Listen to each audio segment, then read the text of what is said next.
Salut à tous et bienvenue dans l'épisode 26 d'Up and Thunder, le seul podcast français sur le Thunder d'Oklahoma City. C'est Pierre qui vous parle, je suis très heureux de vous retrouver pour un nouvel épisode, le premier de l'intersaison, puisque la saison est désormais terminée pour le Thunder. Pas de playoffs cette année pour une fois. On va donc dresser un premier bilan de la saison, vous vous en doutez, pendant toute cette intersaison, on va beaucoup revenir sur ce qui s'est passé, mais aussi pas mal projeter ce qui va se passer à la draft, ce qui va se passer à la free agency et tout ça. Pour ce premier bilan avec moi, comme d'habitude, Constant. Comment ça va, Constant ? Ça va très bien. Bonjour à tous. Très content de vous retrouver pour enfin mettre un point final à cette saison qui a été longue. Beaucoup de siestes, beaucoup de matchs en replay. Mais très content d'avoir terminé cette première année de la reconstruction et de se projeter vers des perspectives beaucoup plus intéressantes. Beaucoup de siestes, mais on aura tenu tous les matchs en live sur le compte. Ça, c'est félicitations, les gars. Heureusement qu'on était 4. Ouais, c'est ça. Et je dis les gars d'ailleurs, parce qu'on a avec nous Samson, que vous connaissez déjà, qui est aussi dans l'équipe We Are Thunder. Comment ça va, Samson ? Bah ça va, nickel. Merci à vous pour ce nouvel accueil. C'est ma troisième maintenant. Je suis plus rookie, je suis plus sophomore. Je vous Est-ce laisse qu'on va te trouver un donner une joueur prolongation pour, après je là, vous on est laisse sur trouver cette question-là. un Mid-level. exemple de joueur pour poursuivre le running gag. Je rencontre un Max par contre. Contre un max direct, Mid-level. on est sur. On sera peut-être pas en accord, du coup, ça va être compliqué. Parce que Constant prend beaucoup d'argent dans le salary cap. Bah moi c'est pas compliqué, moi j'ai signé le Supermax, le contrat qui est censé retenir les jeunes et qui en fait pourrit le cap des petits marchés. Mais... On va pas donner d'exemple, parce qu'on va déjà se faire des ennemis. Pour commencer, messieurs, avant qu'on parle peut-être des trophées de la saison en plutôt fin de podcast, qu'on revienne sur nos pronostics, bien entendu, on va délivrer chacun un petit peu nos sentiments sur la saison, comment vous l'avez vécu, comment vous le vivez maintenant aussi, parce qu'on a eu une fin de saison un peu spéciale. Je vais commencer par toi, Samson. Honneur aux invités, si je peux dire, même si t'es un invité récurrent. Parle-moi un petit peu ton sentiment vis-à-vis de cette saison. Bah du coup j'ai trouvé la saison dans le contenu extrêmement positive. Je pense qu'on peut délimiter, enfin couper la saison en deux, en fait, tout simplement avant et après le All-Star Break. Avant le All-Star Break, on a vu vraiment des bonnes choses avec Shea notamment, Dort, même si Dort ça a été aussi après l'intersaison, le développement de Malédon, de Poku.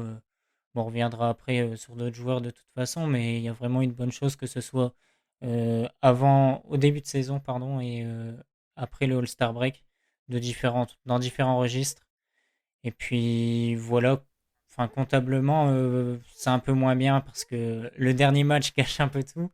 Je pense que Constant va en parler après. On rappelle. Mais, mais du coup, voilà, au niveau du contenu, c'est bien mieux que ce à quoi je m'attendais. Du coup, plutôt satisfait en effet. Non, bah moi de mon côté, 71 matchs très satisfaisants, et puis on a un dernier qui est un petit peu un auto-sabordage, mais non, d'un point de vue plus logique, entre guillemets, en tout cas plus rationnel, première partie de saison très intéressante d'un point de vue sportif et d'un point de vue terrain, avec, comme l'a dit Sanson, un Shea qui se développe énormément, plein de jeunes qui poussent, une nouvelle tactique, etc. Ou assez paradoxalement, moi j'ai pas pris tant de plaisir que ça à suivre cette équipe en début de saison parce qu'on gagnait des matchs qui avaient le mérite de fortement m'agacer. Et puis après le retour du break, Shea est mis au placard, alors Ford est mis au placard aussi, qui est le moment où j'ai commencé à perdre du plaisir à regarder cette équipe, mais à être content du résultat parce qu'on s'est mis à perdre des matchs. C'est aussi le moment où j'ai commencé à regarder de plus en plus de matchs en replay parce que bon, se faire des moins 48 à 3h du matin, il y a d'autres choses plus intéressantes à faire que ça, notamment dormir. Mais ouais, donc une chute qui est quand même très satisfaisante pour moi qui étais un grand défenseur du tanking depuis quasiment un an, avant même que la saison débute. Et puis le dernier match, cet accident industriel ou cette envie des Clippers d'être plus mauvais que nous, cette peur des Clippers du voisin de Los Angeles qui nous a fait une victoire qui peut avoir pas mal de répercussions une fois que le tirage au sort sera terminé. Mais oui, une saison en 2 temps, assez satisfaisante dans sa globalité, mais on est quand même très content qu'elle soit terminée. Je pense qu'on se rejoint un peu tous sur tout ça. Moi, je vous avoue qu'une fois passé la frustration de ce dernier match et le fait de s'écrouler juste avant les vraiment pires bilans de la ligue, on en est vraiment pas loin, c'est dommage. Je dois quand même avouer que je suis plutôt content que cette saison déjà soit finie. Comme tu l'as dit, Constant, vivre ces matchs-là à la fin sans grand intérêt et compétitivité, c'était pas forcément bien. Et en plus, t'avais un espèce de stress permanent de gagner. Et ça, j'avais jamais vécu ça en tant que fan, et je pense pour les fans du Thunder, c'est le cas. Et c'est assez bizarre, c'est assez frustrant d'avoir peur de gagner, d'avoir peur de bien jouer. C'est quelque chose qui est pas très agréable à vivre, honnêtement. Quand t'es dans le quatrième quart et qu'il y a 6 points d'écart, Ouais. tu commences à suer à grosses gouttes. Donc c'est vraiment... Ouais. Je préfère avoir peur de perdre que avoir peur de gagner, vraiment, parce que c'est vraiment bizarre à vivre. Et après, quand je prends un peu de recul sur la saison, et c'est ce qu'on va faire ensuite sur la première partie de ce podcast, quand on va analyser un peu les grands traits qu'on a retirés de ça. Moi, je suis plutôt satisfait, peut-être même satisfait, j'ai envie de dire, parce que j'y reviendrai ensuite. Moi, j'avais 3 objectifs sur cette saison qui sont remplis. En termes de développement de jeunes, de placement pour la future draft et en termes de trade. Donc je dois quand même dire que je suis plutôt satisfait. Et je vais juste vous poser une question, les gars. Est-ce que, allez, je sais plus quand la saison a commencé, en décembre. Donc est-ce que juste avant la saison, début décembre, on vous présentait ce bilan-là, cette place à la draft, ce développement des joueurs, cette utilisation, ces trades, etc. Est-ce que vous auriez signé? Est-ce que vous auriez dit, ok, ça me va, je prends? Samson, qu'est-ce que t'en penses? C'est une question assez complexe parce que, comme je l'ai dit, au niveau du contenu, dans le jeu, etc., le développement des jeunes, c'est vraiment bien. Après, c'est vrai que comptablement, c'est quand même moins bien que ce qu'on avait prévu en début de saison. Je pense que tous les 4, on mettait Oklahoma dernier de la ligue, que ce soit avec un plus ou moins de Moi, victoires, je suis pas mais sûr. on les mettait derniers. Toi, t'es pas sûr? Si, tu les as mis Dernier de Constant. la ligue, quand même. Pas de la ligue, mais de l'Ouest, pardon. De On les l'Ouest, mettait tous ouais, derniers mais de l'Ouest, la mais pas de ligue, la je ligue. pense que j'avais mis Détroit. Effectivement, on C'est mettait peut-être pas possible, tous ouais. derniers de la ligue, mais Ouais. derniers de l'Ouest en tout cas. Enfin, moi, en tout cas, je les voyais derniers. J'avais mis 15 victoires, vraiment. Enfin, c'était très faible au niveau des wins. Et du coup, ouais, c'est vrai qu'au niveau du bilan comptable et des probabilités à la draft, bah, je suis un petit peu déçu par rapport au début de saison, mais ça a été tellement mieux dans le contenu que ce que j'imaginais que je suis pas déçu et c'est plutôt satisfaisant, ouais. Développement des joueurs, j'aurais signé. Bilan comptable, je suis pas convaincu. Je pense qu'il y avait quand même... Le Thunder s'est tellement surpassé entre guillemets. Au final, ils se sont peut-être pas surpassés, c'est juste qu'on les avait sous-estimés. Ce qui était un peu ce que j'avais dit quand j'avais fait mon prono de début de saison. Mais ouais, la première partie de saison, en fait, a failli tout gâcher. Plus que le dernier match, En fait, honnêtement. oui, bah clairement. C'est plus, tu vois, si on avait été en février et qu'on nous aurait dit vous allez terminer ex aequo pour le 4e pire bilan, là ouais, pour le coup, j'aurais signé. En début de saison, on dit, avant même d'avoir joué le premier match, tu vas finir 4e ex aequo, pire bilan. Je suis pas convaincu que j'aurais signé. Allez, moi, pour répondre à ta question, clairement, je dis que j'aurais signé, puisque après, là, c'est que des probabilités pour la draft, et même si ça change quand même au niveau des probas de faire pire bilan ou 4e, 5e pire bilan, ça reste encore que des probabilités, et elles sont encore plutôt bonnes pour nous, en vue de la draft. Et du coup, on peut que attendre la loterie, Parce tout qu'il y a simplement, Houston donc aussi. je signale. Ouais, parce qu'il y a Houston aussi qui aide bien. Si Qu'on Houston n'attendait avait pas été en aussi bas. playoff, je pense qu'on aurait peut-être été un poil plus salé de terminer 4e ex aequo. Je signe aussi, honnêtement, parce qu'on va en reparler de développement des jeunes, quand on avait des questionnements sur Shea en première option, sur le tir de Dort, sur pas mal de choses. On a quelques réponses, on a eu des progrès sur plusieurs points. Je pense qu'on y reviendra ensuite. Et par rapport au tanking, vous me faites une très bonne transition, parce que c'est peut-être le point qu'on va aborder, parce que c'était l'un des objectifs de la saison, à demi avoué par tout le monde, même par la franchise, honnêtement, quand on parle de reconstruction et de ces choses-là. Nous, c'était un des objectifs clairs de la saison, d'avoir un très haut choix de draft pour le futur. La première chose à mentionner, vous l'avez bien fait, c'est qu'on est très bien placé après un départ un peu trop, avec un peu trop de win, parce qu'on était à 19-24 à un moment quand Shea... 19-25, ouais, quand Horford est mis au placard, et Ouais. 19-25. Et après, Shea est mis au frigo aussi, et on finit à 22-50. Donc ça fait quand même un 3-26, pardon, sur les 29 derniers matchs. C'est quand même très solide en termes de tanking. Je pense qu'il n'y a pas d'équipe qui font pire. Non, sur les 30 matchs, ça non. Non, il n'y a Bah, pas y a d'équipe qui font pire. un stretch sur la saison, il y a quand même Houston qui en perd 28, hein, donc... Ouais. Oui, mais sur la fin de saison, je pense qu'ils Sur la en fin de gagnent saison, quelques-uns de plus. ouais, depuis le retour du break, c'est nous la pire équipe au niveau du bilan. Et tu l'as mentionné, Constant, si juste avant cette période de tanking agressive, on nous avait dit on finit quatrième pire bilan ex aequo, je pense qu'on aurait signé Ah oui, tous les jours. tous les deux. On en avait parlé en live, donc on est un Clairement. peu frustré de la fin, mais ça a été plutôt bien réussi. Et puis encore une fois, comme j'ai dit, si les joueurs sont pas mis au frigo, si Horford et Shea jouent les matchs, et même au début de l'année où ils jouent pas tous les matchs, aussi George Hill par exemple aussi joue plus de matchs, etc. On est au moins au niveau des Pélicans, et je pense qu'on est vraiment pas loin des Spurs et de jouer le play-in, hein, honnêtement. Vu comment la fin de saison a été jouée par ces équipes-là, Le je pense qu'on n'est calendrier pas... aussi. Calendrier qui a Ouais, été plus et le favorable. calendrier aussi. Ouais, on est vraiment pas loin de la 10e place, donc j'ai du mal à regretter ces 2-3 wins de fin de saison qui font mal. Le début aussi, j'ai un peu de mal à regretter parce que c'est des victoires où Shea te porte, où on fait quand même reposer des joueurs, mais tu joues plus ou moins bien. Donc je sais pas votre sentiment là-dessus, mais moi je regrette pas vraiment ces victoires, et au final on a réussi à faire un bon entre-deux, parce qu'il y a du mauvais entre-deux comme Toronto par exemple, qui sont vraiment dans un ventre mou, et nous on est plutôt dans un bon entre-deux, on a réussi à redescendre à la fin pour bien se placer, et on a bien joué en début de saison en étant plutôt compétitif, et qui donne pas mal d'espoir. On le voit notamment avec vous qui nous suivez sur Twitter, où dès l'année prochaine vous espérez prétendre à quelque chose. Au niveau du bilan, t'es pas dans un entre-deux. Hein. Pour moi, l'entre-deux, il débute à partir de 7, 8, 9. Hein. Mais quand t'es, Ouais, c'est pour ça. quand t'es dans Ouais, le top c'est 5, ça. t'es pas dans un entre-deux, t'es dans le fond quand même. Hein.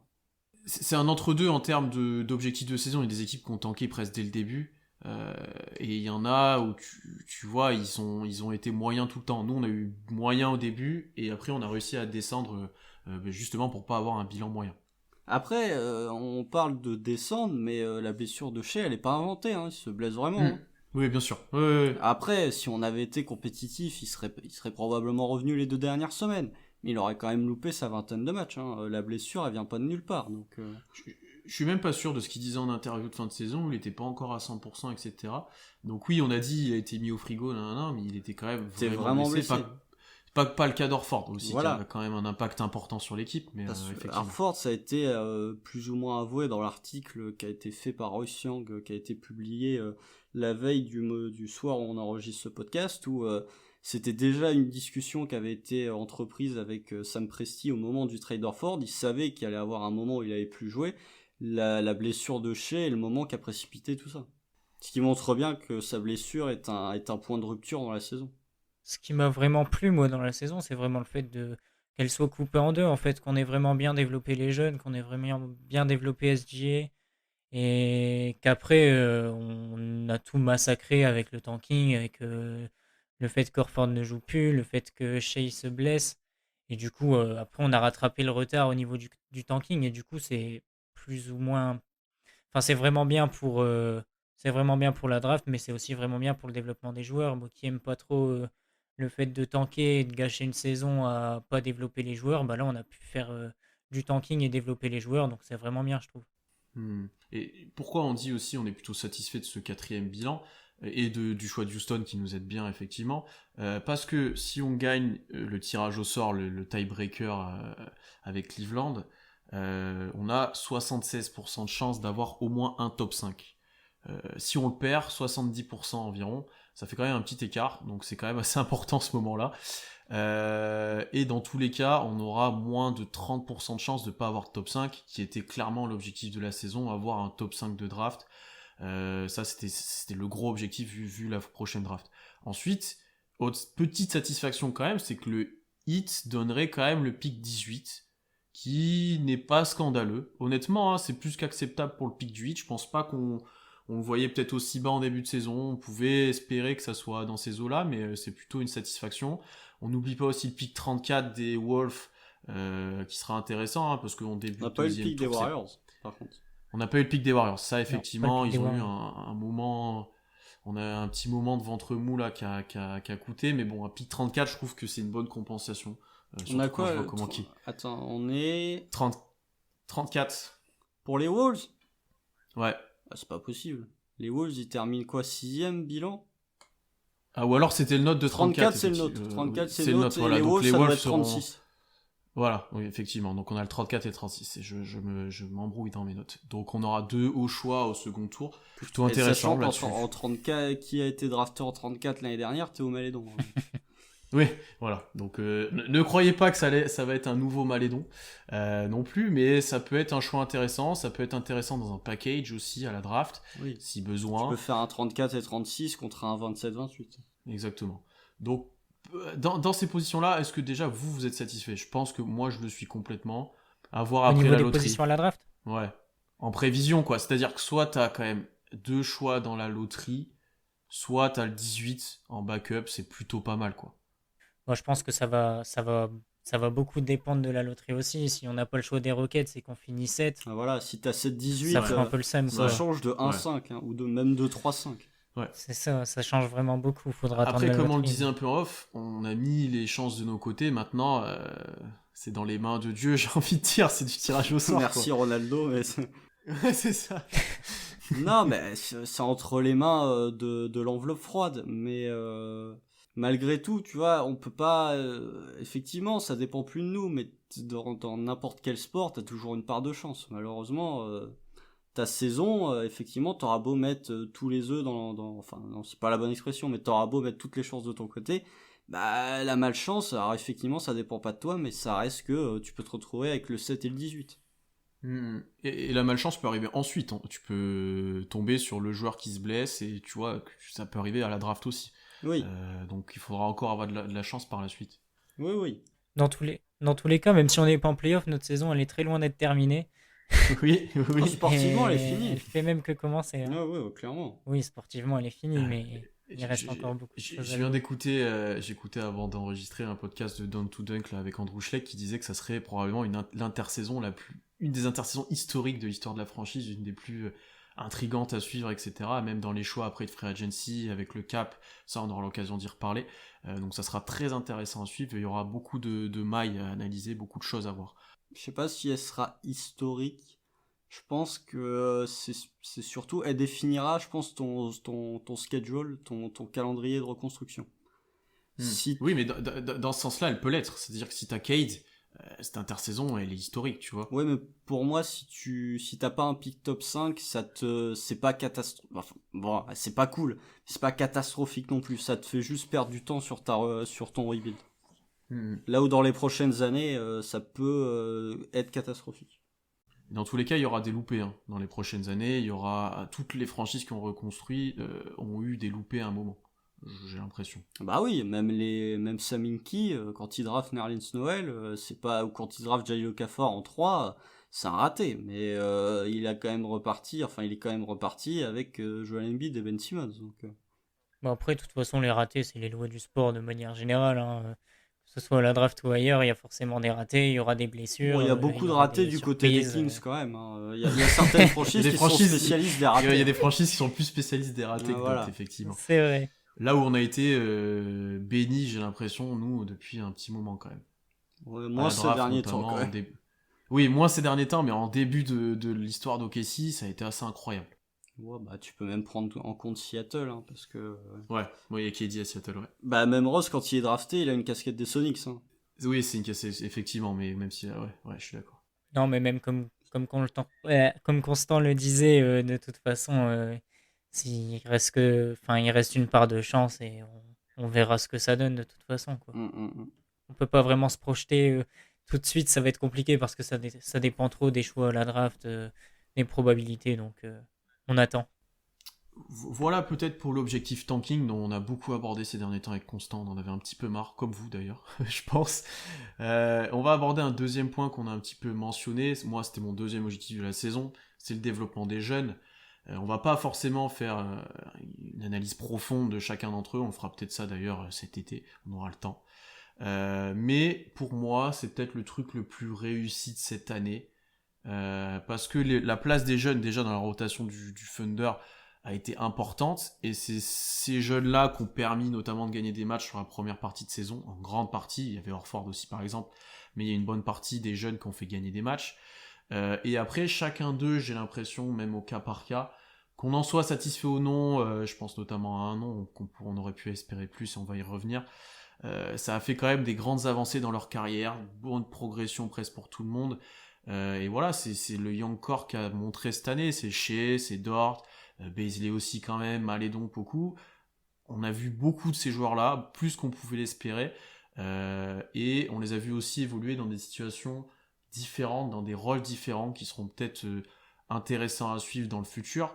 Euh, Juste, je sais que vous allez m'en parler, mais je parle beaucoup de la première partie de saison quand je mentionne ça, parce que la deuxième est un peu à dissocier de ça, avec le nombre de matchs perdus, les innombrables tests de joueurs, la bouillie de basket parfois qu'on avait, des joueurs qui étaient surutilisés dans des rôles qui ne leur correspondaient pas.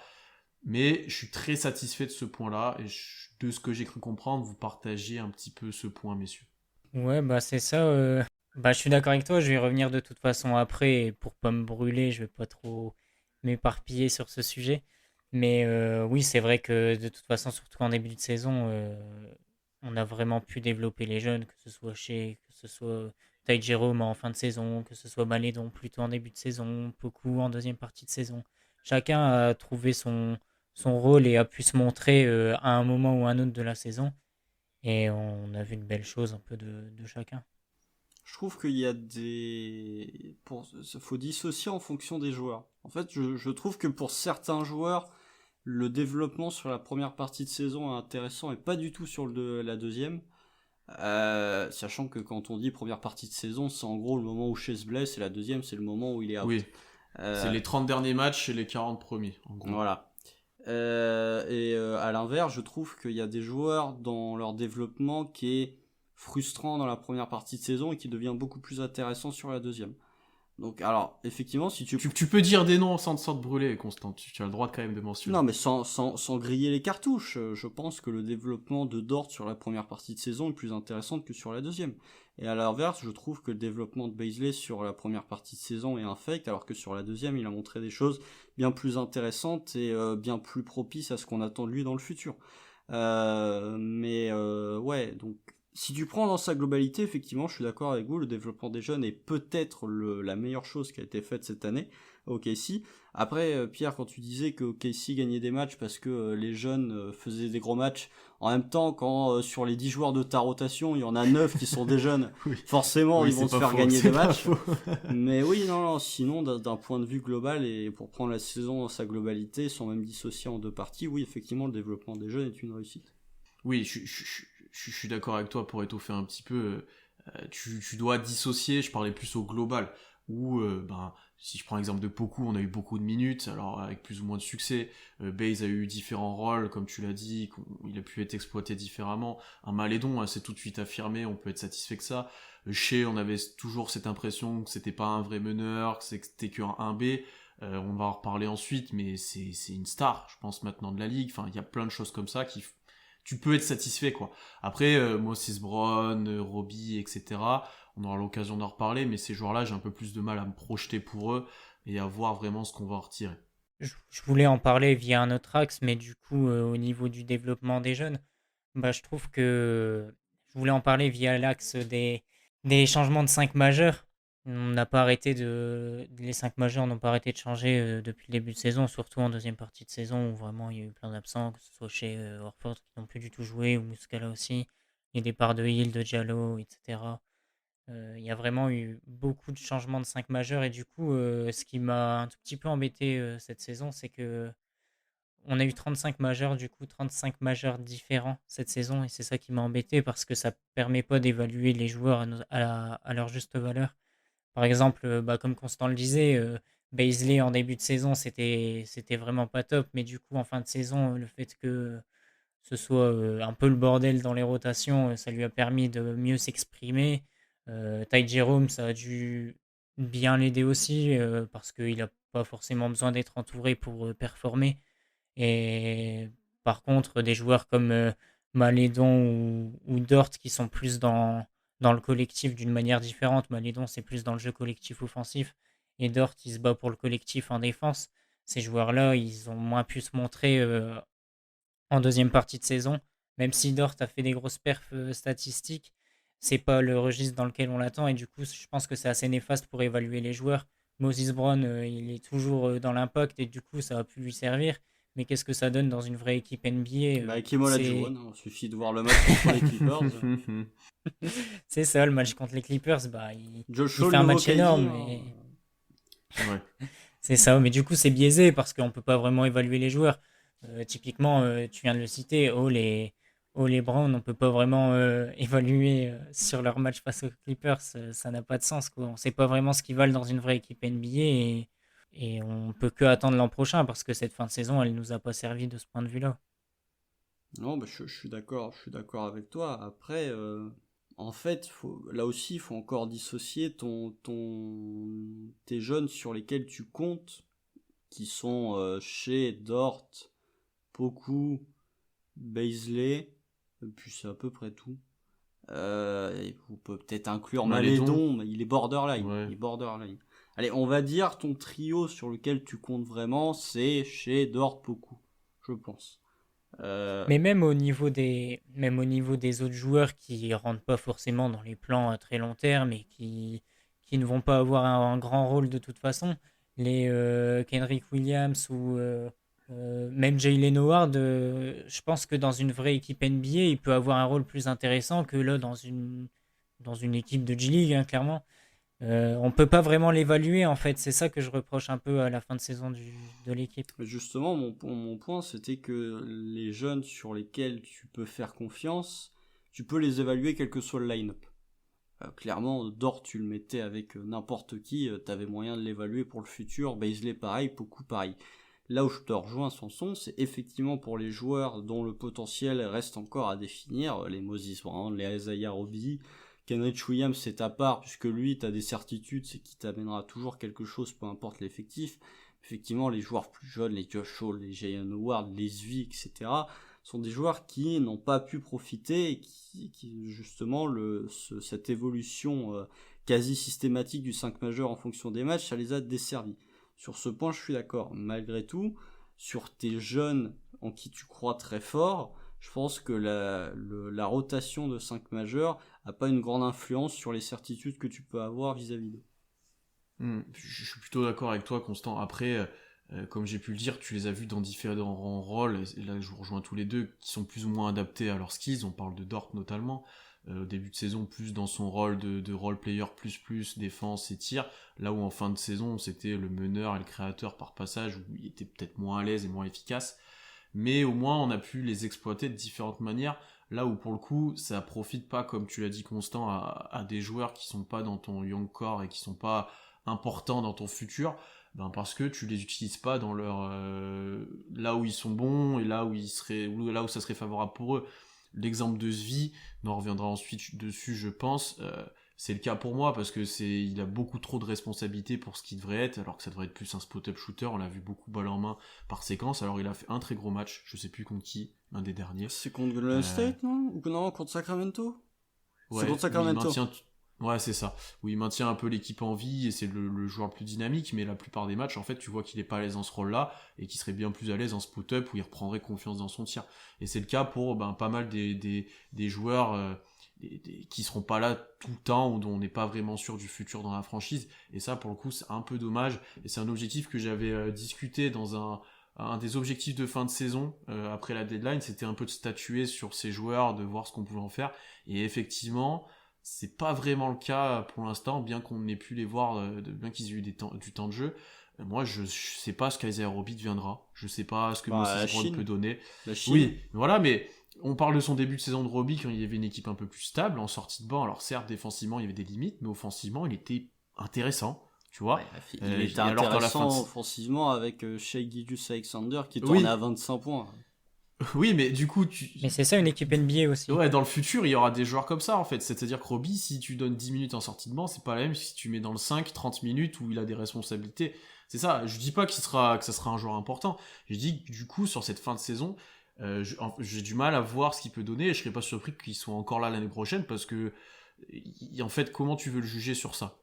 C'est ça qui me pose un peu question. Je suis d'accord, mais imagine juste à la place de Roby, là tu gardes le même 5 majeur en début de saison, tu mets Kenrich Williams en 4. Ah je suis d'accord avec toi. Kenrich Williams, dans ce cas-là, il sera encore meilleur. Mais non, mais Roby l'année prochaine, pour ceux qui nous écoutent, Roby et Moses Brown l'année prochaine, ils seront là, ils auront des minutes. Cherchez pas. Je pense aussi. Je pense Donc, aussi. Mais pour le coup, on est d'accord pour dire que Roby, c'est pas forcément le meilleur de la rotation, hein, loin de là. Mais du coup, c'est vrai qu'un Svi, Pierre le citait tout à l'heure, dans une vraie équipe NBA où il se contente de shooter à 3 points, moi, ça me convient sûrement bien mieux que dans cette fin de saison. Et on n'a pas pu le juger sur ça. C'est ça qui m'embête un petit peu. après, Des quand joueurs il comme shootait ça, à même. 3 points, il les mettait pas, hein. Moi, je dis ça. Oui, parce que tu sens qu'il n'a pas confiance, il n'a pas le rythme comme il devrait avoir. Bah oui, c'est Euh, ça. et au contraire, par exemple, un Bradley a peu joué, même sur la fin de saison, mais lui, tu sais ce qu'il donne, parce qu'à chaque fois qu'il est rentré, il a fait la même chose, il était utilisé de la même façon, en fait. Alors que, et c'est ce qu'il va devenir. Tu vois, t'as une projection sur lui. Mais Ty Jerome, surtout. Oui, On t'as parle, on encore parle de Svi, effectivement. Ty Jerome, dans le genre, je suis pas dans un collectif, mais par contre, je rentre mes tirs et j'ai de la confiance. Pour moi, on parlera de Svi peut-être un peu après, mais la saison de Svi, elle est décevante quand tu vois ce que Ty Jerome fait à côté. Après, Ty Jerome, c'est pareil. Est-ce qu'il aura autant la balle en main dans une équipe plutôt correcte en NBA? Je Hmm. suis pas sûr. Non, je suis pas sûr non plus, mais il a quand même montré des grosses qualités en spot-up Ah oui, que par contre, oui. Svi Ah, n'a ça, pas je suis montré. d'accord. Ça, je suis Mais d'accord. Ty Jerome, il a moins besoin d'être entouré que de Svi. Svi, tu lui mets un bon meneur à côté.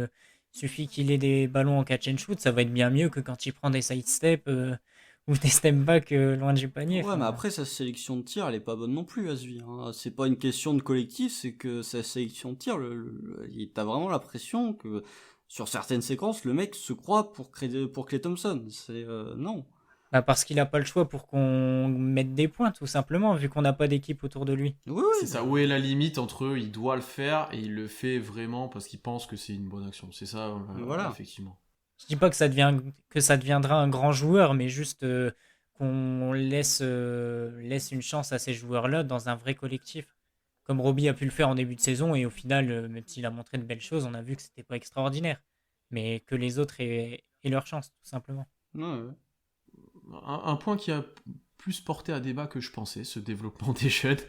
On va enchaîner maintenant sur le dernier point que je voulais aborder, c'est celui des trades, parce qu'on l'oublie souvent cette saison, mais il y a eu quelques trades, et c'était un des objectifs aussi de la saison, de se dégraisser de certains joueurs, notamment des plus vieux. Je parle notamment de George Hill, qui était évident qu'il n'allait pas finir la saison au KC. Trevor Ariza.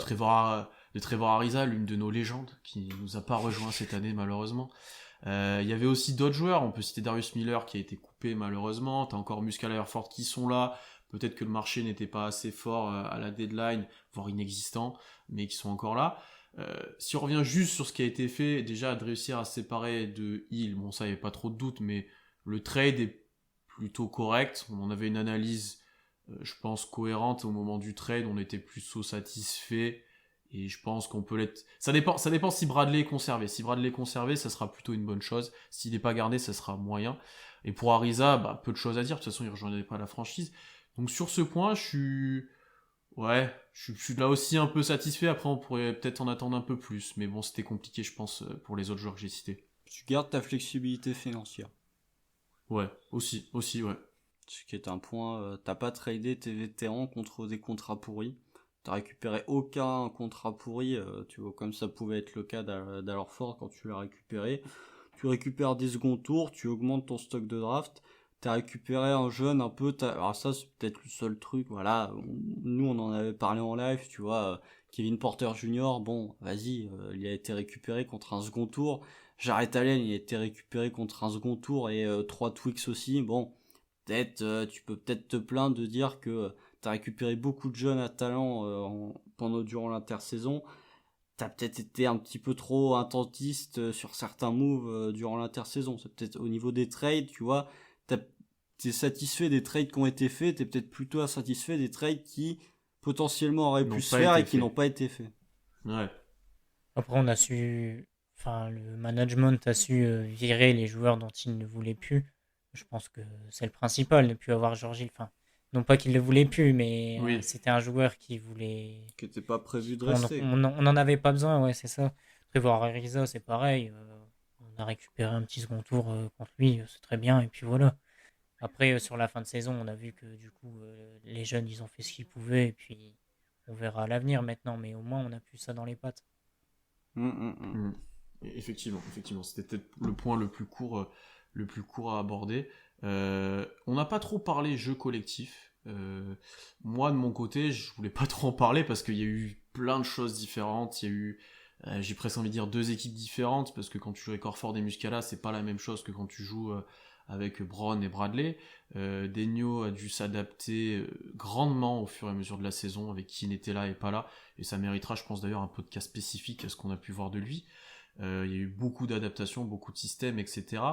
Mais je sais que Constant, toi, ton point que tu as retenu de la saison, c'était notamment lié à ça, notamment lié au jeu offensif, donc je te laisse la parole.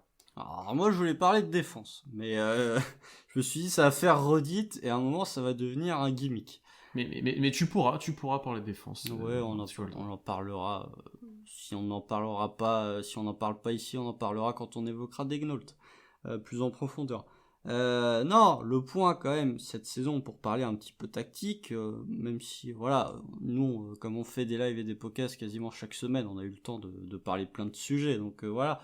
Mais le point non, c'est la transformation en attaque du jeu du Thunder, parce on parle collectif, il y a quand même eu cette volonté de la part de Mark Degnault de jouer, de révolutionner un petit peu l'attaque du Thunder. Je pense qu'il a vu Billy Donovan pendant de nombreuses années, il s'est dit qu'est-ce qu'il fait. Et du coup, maintenant qu'il est le coach, il s'est dit bon bah je vais changer, je vais jouer comme 80% des équipes NBA. C'est que j'ai vu la stat passer, c'était, je crois, lors du match, l'un des derniers matchs de la saison, je sais plus contre qui c'était. Je me demande si c'était pas contre Utah. C'est sûr du tir à 3 points, c'est contre Utah parce que c'est les meilleurs de la ligue, donc il y a dû avoir des comparaisons. Non, c'était pas les tirs à 3 points, c'était ta fréquence de tirs qui sont soit des lay-ups, soit des tirs à 3 points. OKC était 4e ou 5e de la ligue.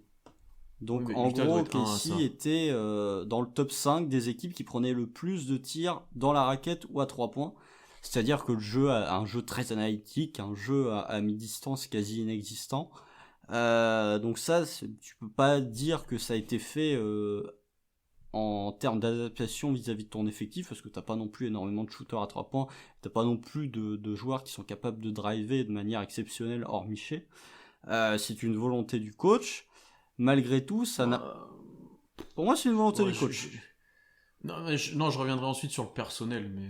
non, mais le personnel, on peut en débattre, mais t'as pas de sniper dans cet effectif. Non, t'as pas de sniper, ça c'est sûr. Hormis Ty Jerome, t'as pas de sniper. Or Miché, t'as pas de mecs qui seront capables de tout écrabouiller en drive, c'est pas la folie. Même si on peut débattre sur l'effectif, je pense que t'es d'accord avec moi sur le fait que c'est une volonté du coach. Premier match de pré-saison, ça jouait déjà comme ça. Malheureusement pour OKC, ça n'a pas été efficace cette saison. Alors je sais, on en avait parlé, tu m'avais sorti la stat Pierre, OKC était l'équipe qui produisait le plus de tirs à 3 points ouverts. C'est Alan qui doit lui la sortir celle-là d'ailleurs. C'est Alan évidemment qu'on salue, le Zaclo français. Celui qui s'estime être un aussi beau coach que Tom Thibodeau. Mais non, OKC a donné le plus de 3 points ouverts. C'est là où tu peux faire dire n'importe quoi une stat, puisque tu peux te dire que les adversaires savaient qu'OKC allait pas rentrer les 3 points, donc ils les ont laissés. Je sais pas où on est là, j'ai pas la stat sous les yeux en termes d'offensive rating. OKC doit être avant-dernier, il y a peut-être Cleveland qui fait pire. Oh, je pense qu'on est dernier. Je sais pas, j'ai pas la stat. Je vais continuer, je vais vérifier en même temps. Donc ça n'a pas marché. Alors j'ai pas envie d'imputer ça. J'ai la stat devant les yeux. Non, on est dernier en termes d'offensive rating. Ça a baissé. À un moment, on était en TP nultième. Quand post-All-Star Break, t'es à peine 100, c'est que ça a bien baissé. Oui, vous voyez l'un des bénéfices du fait que Twitter ne règne plus les images, c'est que maintenant on rentre dans les graphiques en termes d'offensive et defensive rating, parce que sinon on était tellement bas qu'on rentrait même plus dans l'image. Donc ouais, c'est une transformation offensive qui, vous savez très bien si vous écoutez régulièrement que je suis pas particulièrement fan.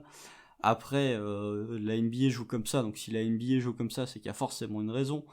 Mais oui, c'est un point que je voulais soulever, parce que j'avais pas non plus 20 milliards de points à soulever, et que je trouvais important d'avoir un débat, puisque je sais que, particulièrement Pierre, tu ne vas pas être en accord avec ce que je veux dire, mais c'est une transformation qui a le mérite d'exister.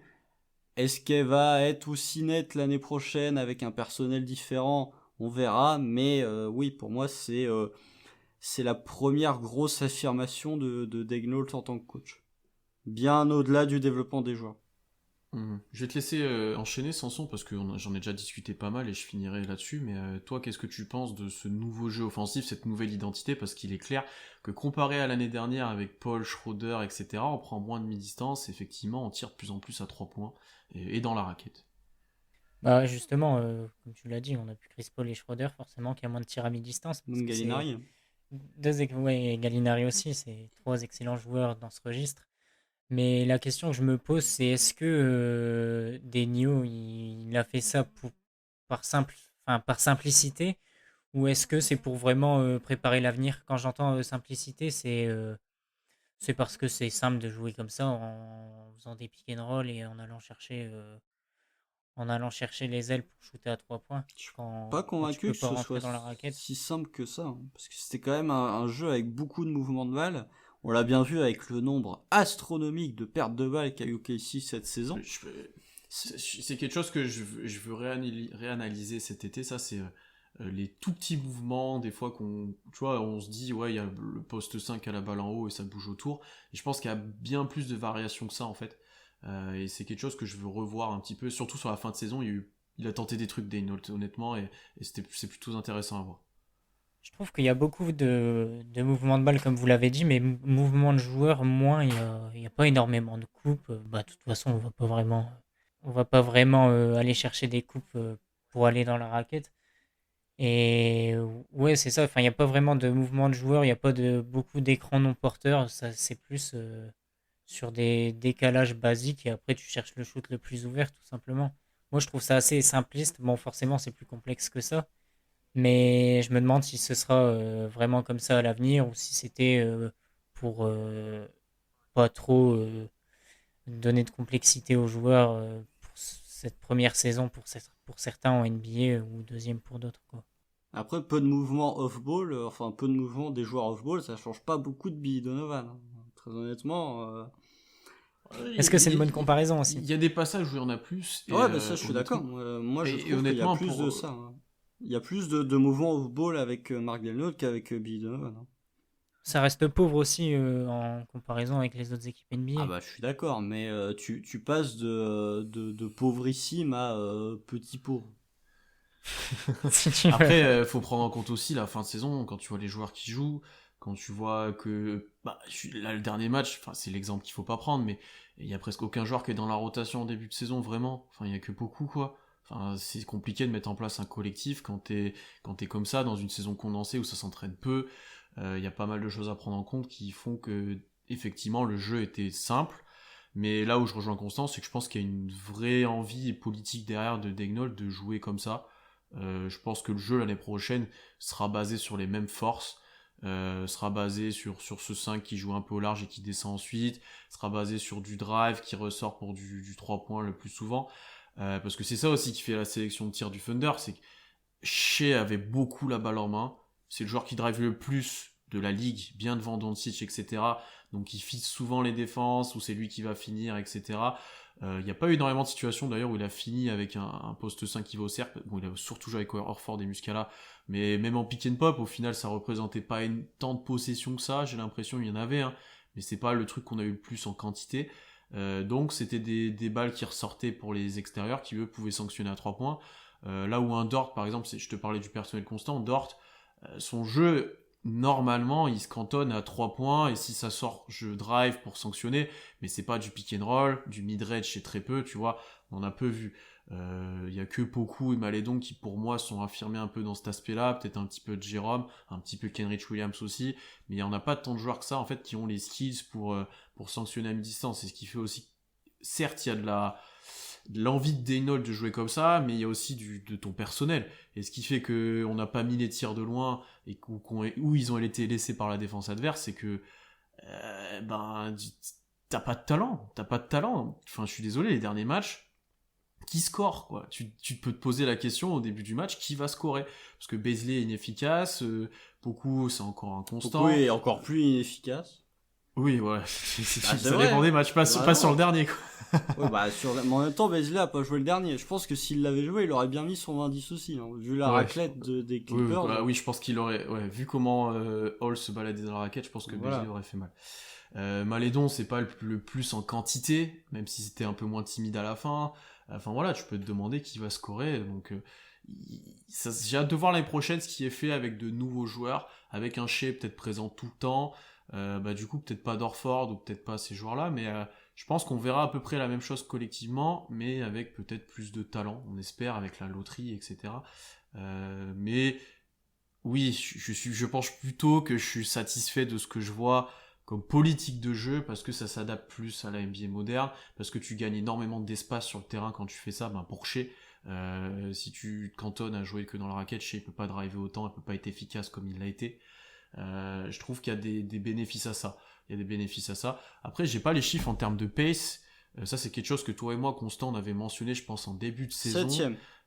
Septième, ça, j'aime bien aussi, tu vois. Ouais, mais après, encore une fois, faut pondérer avec la deuxième partie de saison. Bien sûr. Ouais. Ça fausse toutes nos stats. Non, mais alors, en plus, je trouve qu'on parlait de mouvement de balle, je trouve qu'OKC a beaucoup plus fait de mouvement de balle et de jeu off-ball à partir du moment où Shea s'est blessé. Quand Shea est là, il y avait beaucoup d'iso Shea, et là, pour le coup, tu te retrouvais avec 4 joueurs qui restaient plantés. Allez, t'avais un Bazley ou un Dort ou un Horford qui venait poser un écran. À partir du moment où t'as plus de Shea, justement, où tu n'as plus cette assurance d'avoir une superstar offensive, Dane a été obligé de s'adapter et à donner plus de systèmes où il y avait un partage de balles, un collectif et du mouvement de ballon. Oui, mais encore heureux aussi, parce que t'as personne capable de scorer, donc heureusement que tout le monde touche le ballon, quoi. Ouais. Et je le disais un peu en rigolant des fois, mais l'héliocentrisme Shea, ils en étaient pas si loin des fois, hein, vraiment. Hein, parce que Oh, il y a de ça. Maintenant, quand tu fais jouer Muscala en 5 et Orford, tu prends un 5 qui est élargi pour ouvrir les lignes de drive. Ouais. Et vu comment il était défendu aussi, tu voyais que les équipes avaient clairement identifié cela. En même temps, c'était le seul à mettre des paniers et à être capable Oui, de dribbler la balle. C'est ça. Je pense qu'on a fait le tour des éléments collectifs dont on voulait parler, aussi de la saison. Et on va maintenant passer à nos trophées de la saison, trophées pour lesquels vous avez participé. Vous avez participé sur Twitter, on avait mis quelques sondages en place. Donc on a pris en compte votre avis. Et aussi on va prendre en compte nos pronostics de début de saison, parce qu'on s'est un peu trompé. Et on va commencer par le trophée d'MVP. Pour ce trophée du MVP, un plébiscite sur Twitter. On n'avait pas trop de doute non plus. Shea qui remporte le titre avec presque 75% des votes devant Lou Dort à presque 20%. On avait mis Théo aussi qui a eu quand même 6%, on est un peu chauvin. Messieurs, est-ce qu'on peut enlever ce titre à Shea ou est-ce que vous avez quelqu'un d'autre? Je vais commencer par toi, Constant. Ah bah non, on peut pas l'enlever à Shea. Même s'il n'a joué que 35 matchs cette saison, ce qui est quand même moins de la moitié des matchs, on peut pas l'enlever tellement la progression de Shai Gilgeous-Alexander cette saison a été assez exceptionnelle. Il avait déjà montré des choses très intéressantes l'année dernière, mais alors cette année, libéré entre guillemets de Chris Paul, de Dennis Schroeder, de Danilo Gallinari, de plein de joueurs qui lui piquaient un petit peu, piquaient entre guillemets, mais qui lui prenaient du volume de jeu, quoi. Il s'est vraiment exprimé en tant que principal ball handler, en tant que joueur qui, même s'il n'a pas été cette saison, a évolué à un level All-Star. Non, la saison de Shea, elle est positive, elle est extrêmement satisfaisante sur tous les points. Au drive, il a progressé, il fait une saison en 5 ans à 51% au tir et quasiment 42% à 3 points en prenant 5 par match. Son pourcentage de lancer a augmenté aussi. Il a montré qu'il était capable de créer pour les autres, sur quoi moi j'avais un petit doute personnellement. Donc il a montré qu'il était capable de jouer meneur de jeu. Non, la saison de Shea elle est exceptionnelle. Contre Amax cet été, là tous les jours. Non, rien à dire. Shea est incontestablement le MVP du Thunder cette saison. Bon, Constant, il en a assez parlé. Il a assez bien décrit sa saison et en plus, pour mettre un autre MVP, il aurait au moins fallu qu'un autre joueur ait joué tous les matchs en étant performant. Dort aurait pu être MVP peut-être s'il avait joué tous les matchs. Bazley aussi, mais les deux ont manqué énormément de matchs. La concurrence après, c'est Malédon. On peut pas non plus mettre Malédon en MVP. Surtout que faut rappeler ce que veut dire MVP, c'est Most Valuable Player. Dans MVP, il y a Valuable. Quand Shea, la stat est sortie, quand Shea est là, c'est 30% je crois de plus de victoires pour OKC. Je crois qu'il y a que Bogdan Bogdanovic qui avait un meilleur pourcentage de victoire sur toute la ligue. Donc voilà, du côté valuable, je sais quand il était là, OKC était une équipe play-inable, va falloir inventer ce terme, mais qui était candidate très fort au play-in. Quand il était pas là, c'était la pire équipe de toute la ligue. Donc incontestablement, c'est lui le joueur le plus valuable d'OKC cette saison. Non, mais je suis totalement d'accord. Je disais juste que il a manqué beaucoup de matchs et quand tu joues pas, ben, tu peux pas être bon, tout simplement. Et après, si quelqu'un d'autre avait joué tous les matchs, admettons que Dort ait joué tous les matchs, il y aurait pu avoir un débat parce que Dort a été quand même excellent quand il a joué et même s'il a été évidemment moins bon que Shea, il a été très important. Et J'ai Shea aussi, bon sans surprise. Pourquoi? Parce qu'aussi il a répondu à toutes les... On aurait pu le mettre en satisfaction aussi en a ce trophée-là, mais il a quand même répondu à toutes les interrogations qu'il y avait sur lui en début de saison. Des interrogations de très haut niveau, hein. On parle de est-ce que je peux être première option d'une équipe, est-ce que je peux me débrouiller sans les autres joueurs à côté, etc. Là, on est face à un joueur, il n'a pas le titre parce qu'il n'a pas été sélectionné, mais c'est un All-Star. C'est un joueur All-Star, du niveau d'All-Star. Quelques stats, on en a déjà beaucoup parlé, mais 25 drives par match, ça fait 5 de plus que Doncic, le deuxième, tout seul dans sa catégorie. C'est le joueur qui a le plus de points unassisted, donc sans passe décisive venant d'un autre joueur, donc il a vraiment créé tout seul. Comme tu as dit, Constant, énorme impact sur victoire-défaite de l'équipe, rôle de leader qu'on a souvent mentionné, on parle dans de les vestiaires. Voilà, dans les vestiaires, au bord du terrain, même quand il jouait pas, on souvent pour Chris Paul, mais Shea maintenant, il a cet impact-là dans le vestiaire avec les autres jeunes joueurs du Thunder. C'est lui le leader, c'est lui qui en 35 matchs, c'est ce qu'il a joué cette saison.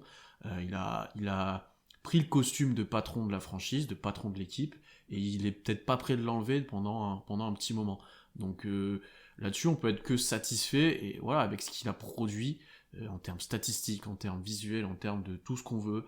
On peut peut-être dire, on aurait peut-être aimé un peu plus de création, mais vu les joueurs qu'il y avait à côté... Après, il est à 6 assists par match, quand même. Ouais, tu vois, oui. Mais dans l'impression, tu vois, c'était quand même... Ouais, il y avait je me beaucoup dis, il y a de des zones, matchs je où suis ça aurait pu être mieux, mais là, c'est vraiment pour chercher la petite bête. Je sais pas son usage rate. J'aimerais bien savoir à combien il est son usage rate.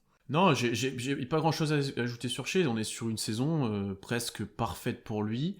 Et comme tu l'as dit, contrat max sans aucun doute. À un moment donné, là, si on avait encore des doutes, il faut lui donner. C'est presque une certitude. Et il y aura très peu de regrets vu ce qu'il a montré. 28% de usage rate, enfin 27,8. Sachant que l'année dernière, il était à 23,7. Je trouve que l'augmentation est pas non plus exceptionnelle, tu vois. Elle est moins importante que ce que je pensais, sachant que les usage rates les plus élevés, en 1, ça doit être Russell, et en 2, ça doit être Westbrook. Tu dois être à un 35% d'usage rate, quasiment. Donc ouais, il était au final, il a beaucoup porté la balle, mais il est pas non plus, je pense pas qu'il est dans le top 10 de la ligue en termes de usage rate. Oh, je pense pas non plus. Mais malgré tout, il fait une saison. Enfin voilà, j'ai écrit un article qui est toujours valable puisque Shea a joué 2 matchs depuis le moment où j'ai écrit l'article sur l'évolution de son jeu. Des saisons comme il a fait, bon, il a un peu baissé là, juste au niveau des rebonds, c'est dommage parce que sinon il aurait fait une saison en 25-5. Tu serais surpris du classement à l'usage, hein, qui est premier? Vous pouvez, entre le moment où le moment où Pierre a posé la question et le moment où il va donner la réponse, vous pouvez essayer de deviner.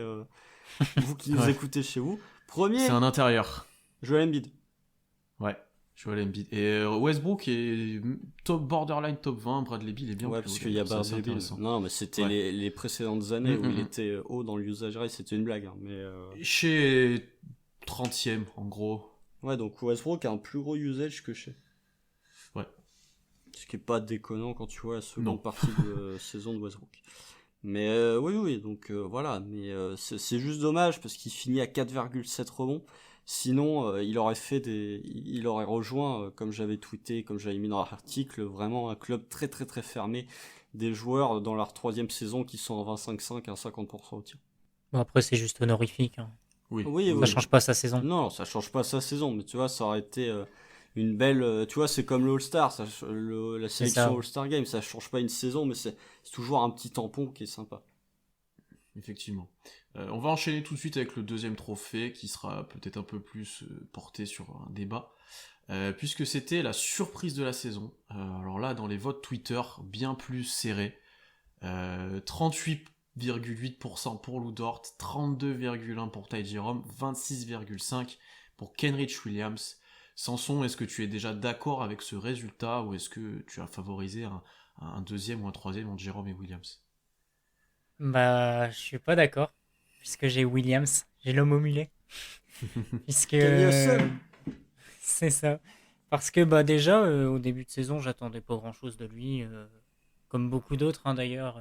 J'attendais pas grand-chose de ce qu'il allait faire durant la saison. Et il m'a vraiment surpris. Il semble prêt à avoir un vrai rôle en NBA. Il est très bon en défense, dans l'intensité. C'est pas Kenny Hustle. Son surnom, c'est pas Kenny Hustle pour rien. Donc voilà, il y a un petit shoot à mi-distance aussi. Il en met pas mal. Il sait aller au cercle, un petit drive. Enfin voilà, c'est un joueur complet, capable de tout faire. Et je pense qu'il peut avoir un rôle l'an prochain. Et c'est ma surprise parce que, bah, tout simplement parce qu'il peut être présent l'an prochain. Il s'inscrit dans le projet alors que ça aurait vraiment pu ne pas être le cas. Moi, pourquoi je l'ai aussi en surprise, je me permets d'enchaîner, parce que on n'en entendait rien en fait. Enfin, très peu de choses. Je pense que si on réécoute notre podcast preview, ni toi, Constant, Ah, ni tu seras Solal, ni surpris. moi, vous l'aviez dans la rotation.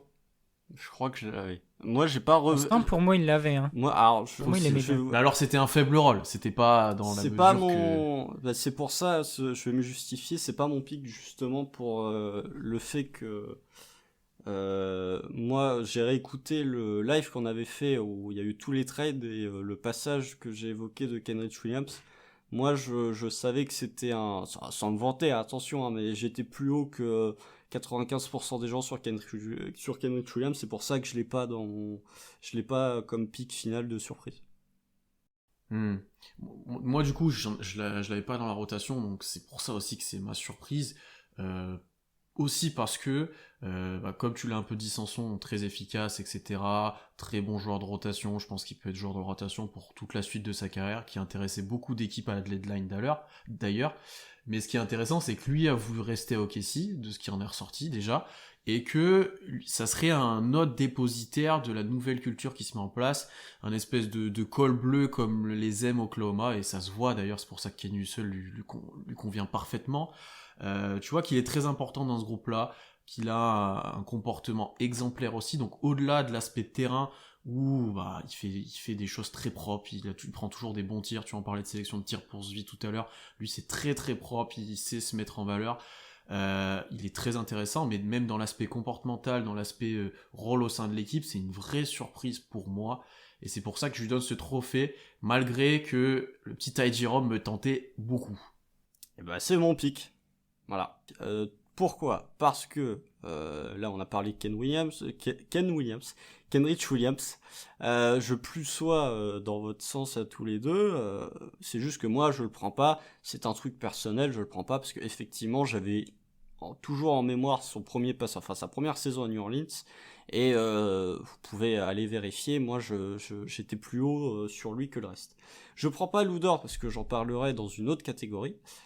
Donc, il me reste effectivement Ty Jerome, mon petit chouchou, qui, je pense honnêtement, même si j'avais rien attendu de Kenrich Williams, ça aurait quand même été mon pick. Parce que Ty Jerome, pour le coup, vraiment, on n'en attendait rien du tout. Kenrich Williams avait montré un petit peu sa première saison à New Orleans. Ty Jerome, la dernière fois qu'il avait montré un truc intéressant, c'était à Virginia, c'était en NCAA. Sa saison à Phoenix était particulièrement infâme, et là il est arrivé, et vraiment, il a eu une blessure en début de saison qui lui a fait manquer pas mal de matchs. Rappelez-vous, quand on voyait que Ty Jerome était out, on disait, bon, est-ce qu'il va avoir une place dans l'effectif, est-ce qu'il va avoir du temps de jeu? Je me rappelle avec toi Pierre, quand il était revenu, on disait oui, mais au niveau de l'agencement des minutes avec un Malédon, avec un Diallo, comment ça va se passer? Au final, il a fait, bah, vous savez quoi, j'en ai rien à faire en fait, je vais être excellent. 42,3% de réussite à 3 points.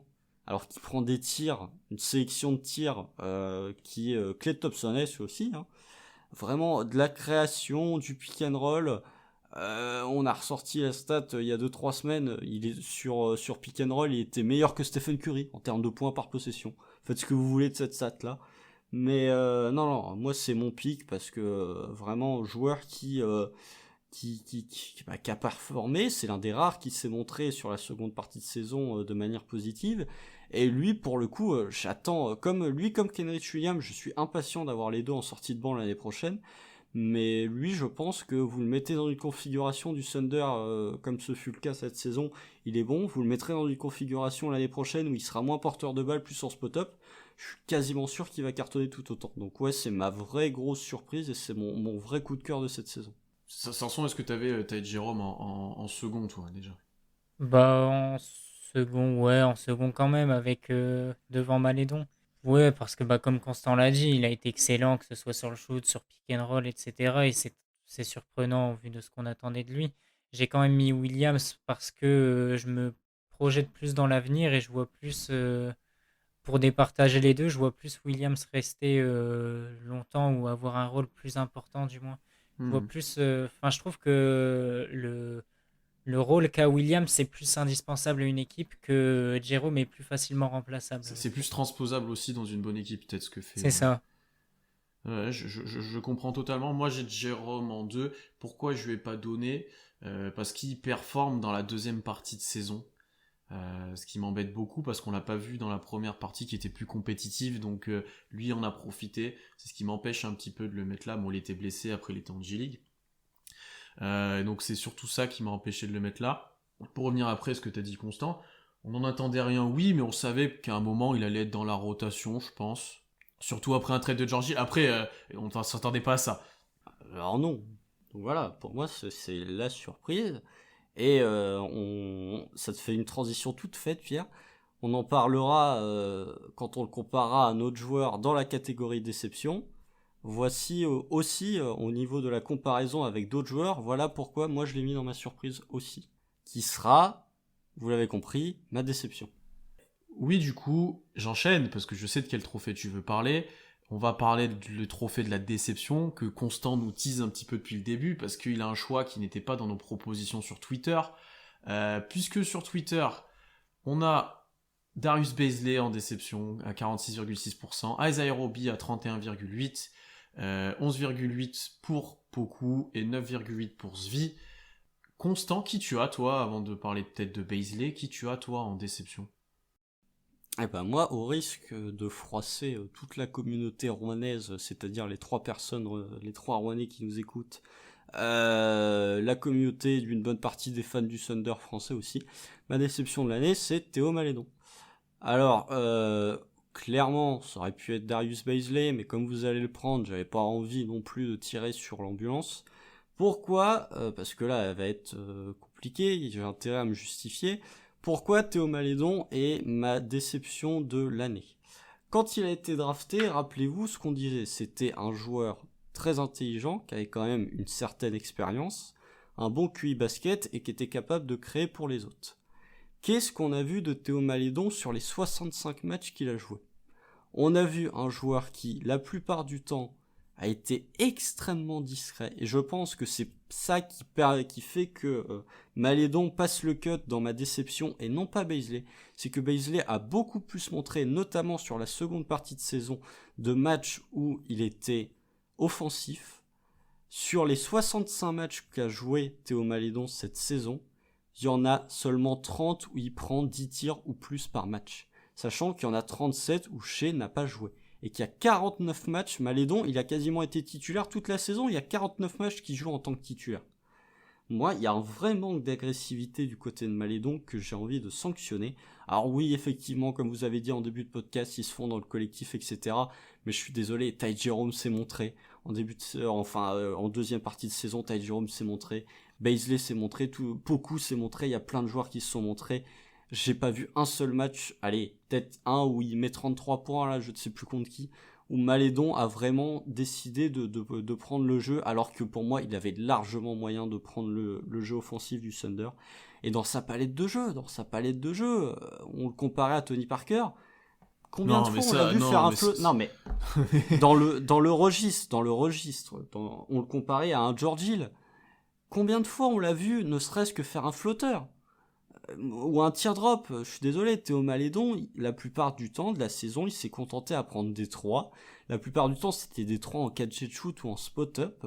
Moi, je suis déçu. Sa création pour les autres, est-ce qu'on a vraiment vu des actions où on avait Malédon qui faisait une action en pick and roll? Combien de fois on a vu d'actions de Malédon en porteur de balle sur pick and roll? On en a vu très très peu. Alors effectivement, il a été drafté 34e et certains vont probablement me trouver injuste de le mettre dans la déception de la saison. Mais je trouve que malgré tout, Théo Malédon, et Pierre en plus, est limite plus dur que moi concernant Malédon, il y a des matchs où il a été fantomatique. Il y a des matchs où on ne savait même pas qu'il était sur le parquet. Et il y a trop de matchs, quand on joue 65, quand t'es le joueur qui a joué le plus de minutes pour le Thunder de toute la saison, quand on dit qui a performé au Thunder cette saison, on va dire Shea, on va dire Dort, on va dire Paisley, on va peut-être même mentionner Ty Jerome avant, on va mentionner Poku, possiblement.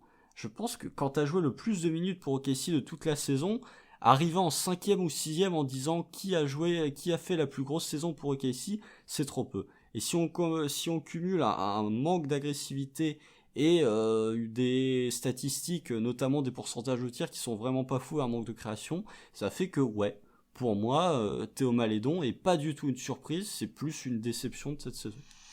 T'es dur. T'es dur. J'avais dit. Parce que même moi qui suis dur avec Théo, parce que j'en attends beaucoup, je le mets pas en déception du tout. Je l'ai peut-être même plutôt en satisfaction, et je pense que ça va être notre gros débat là.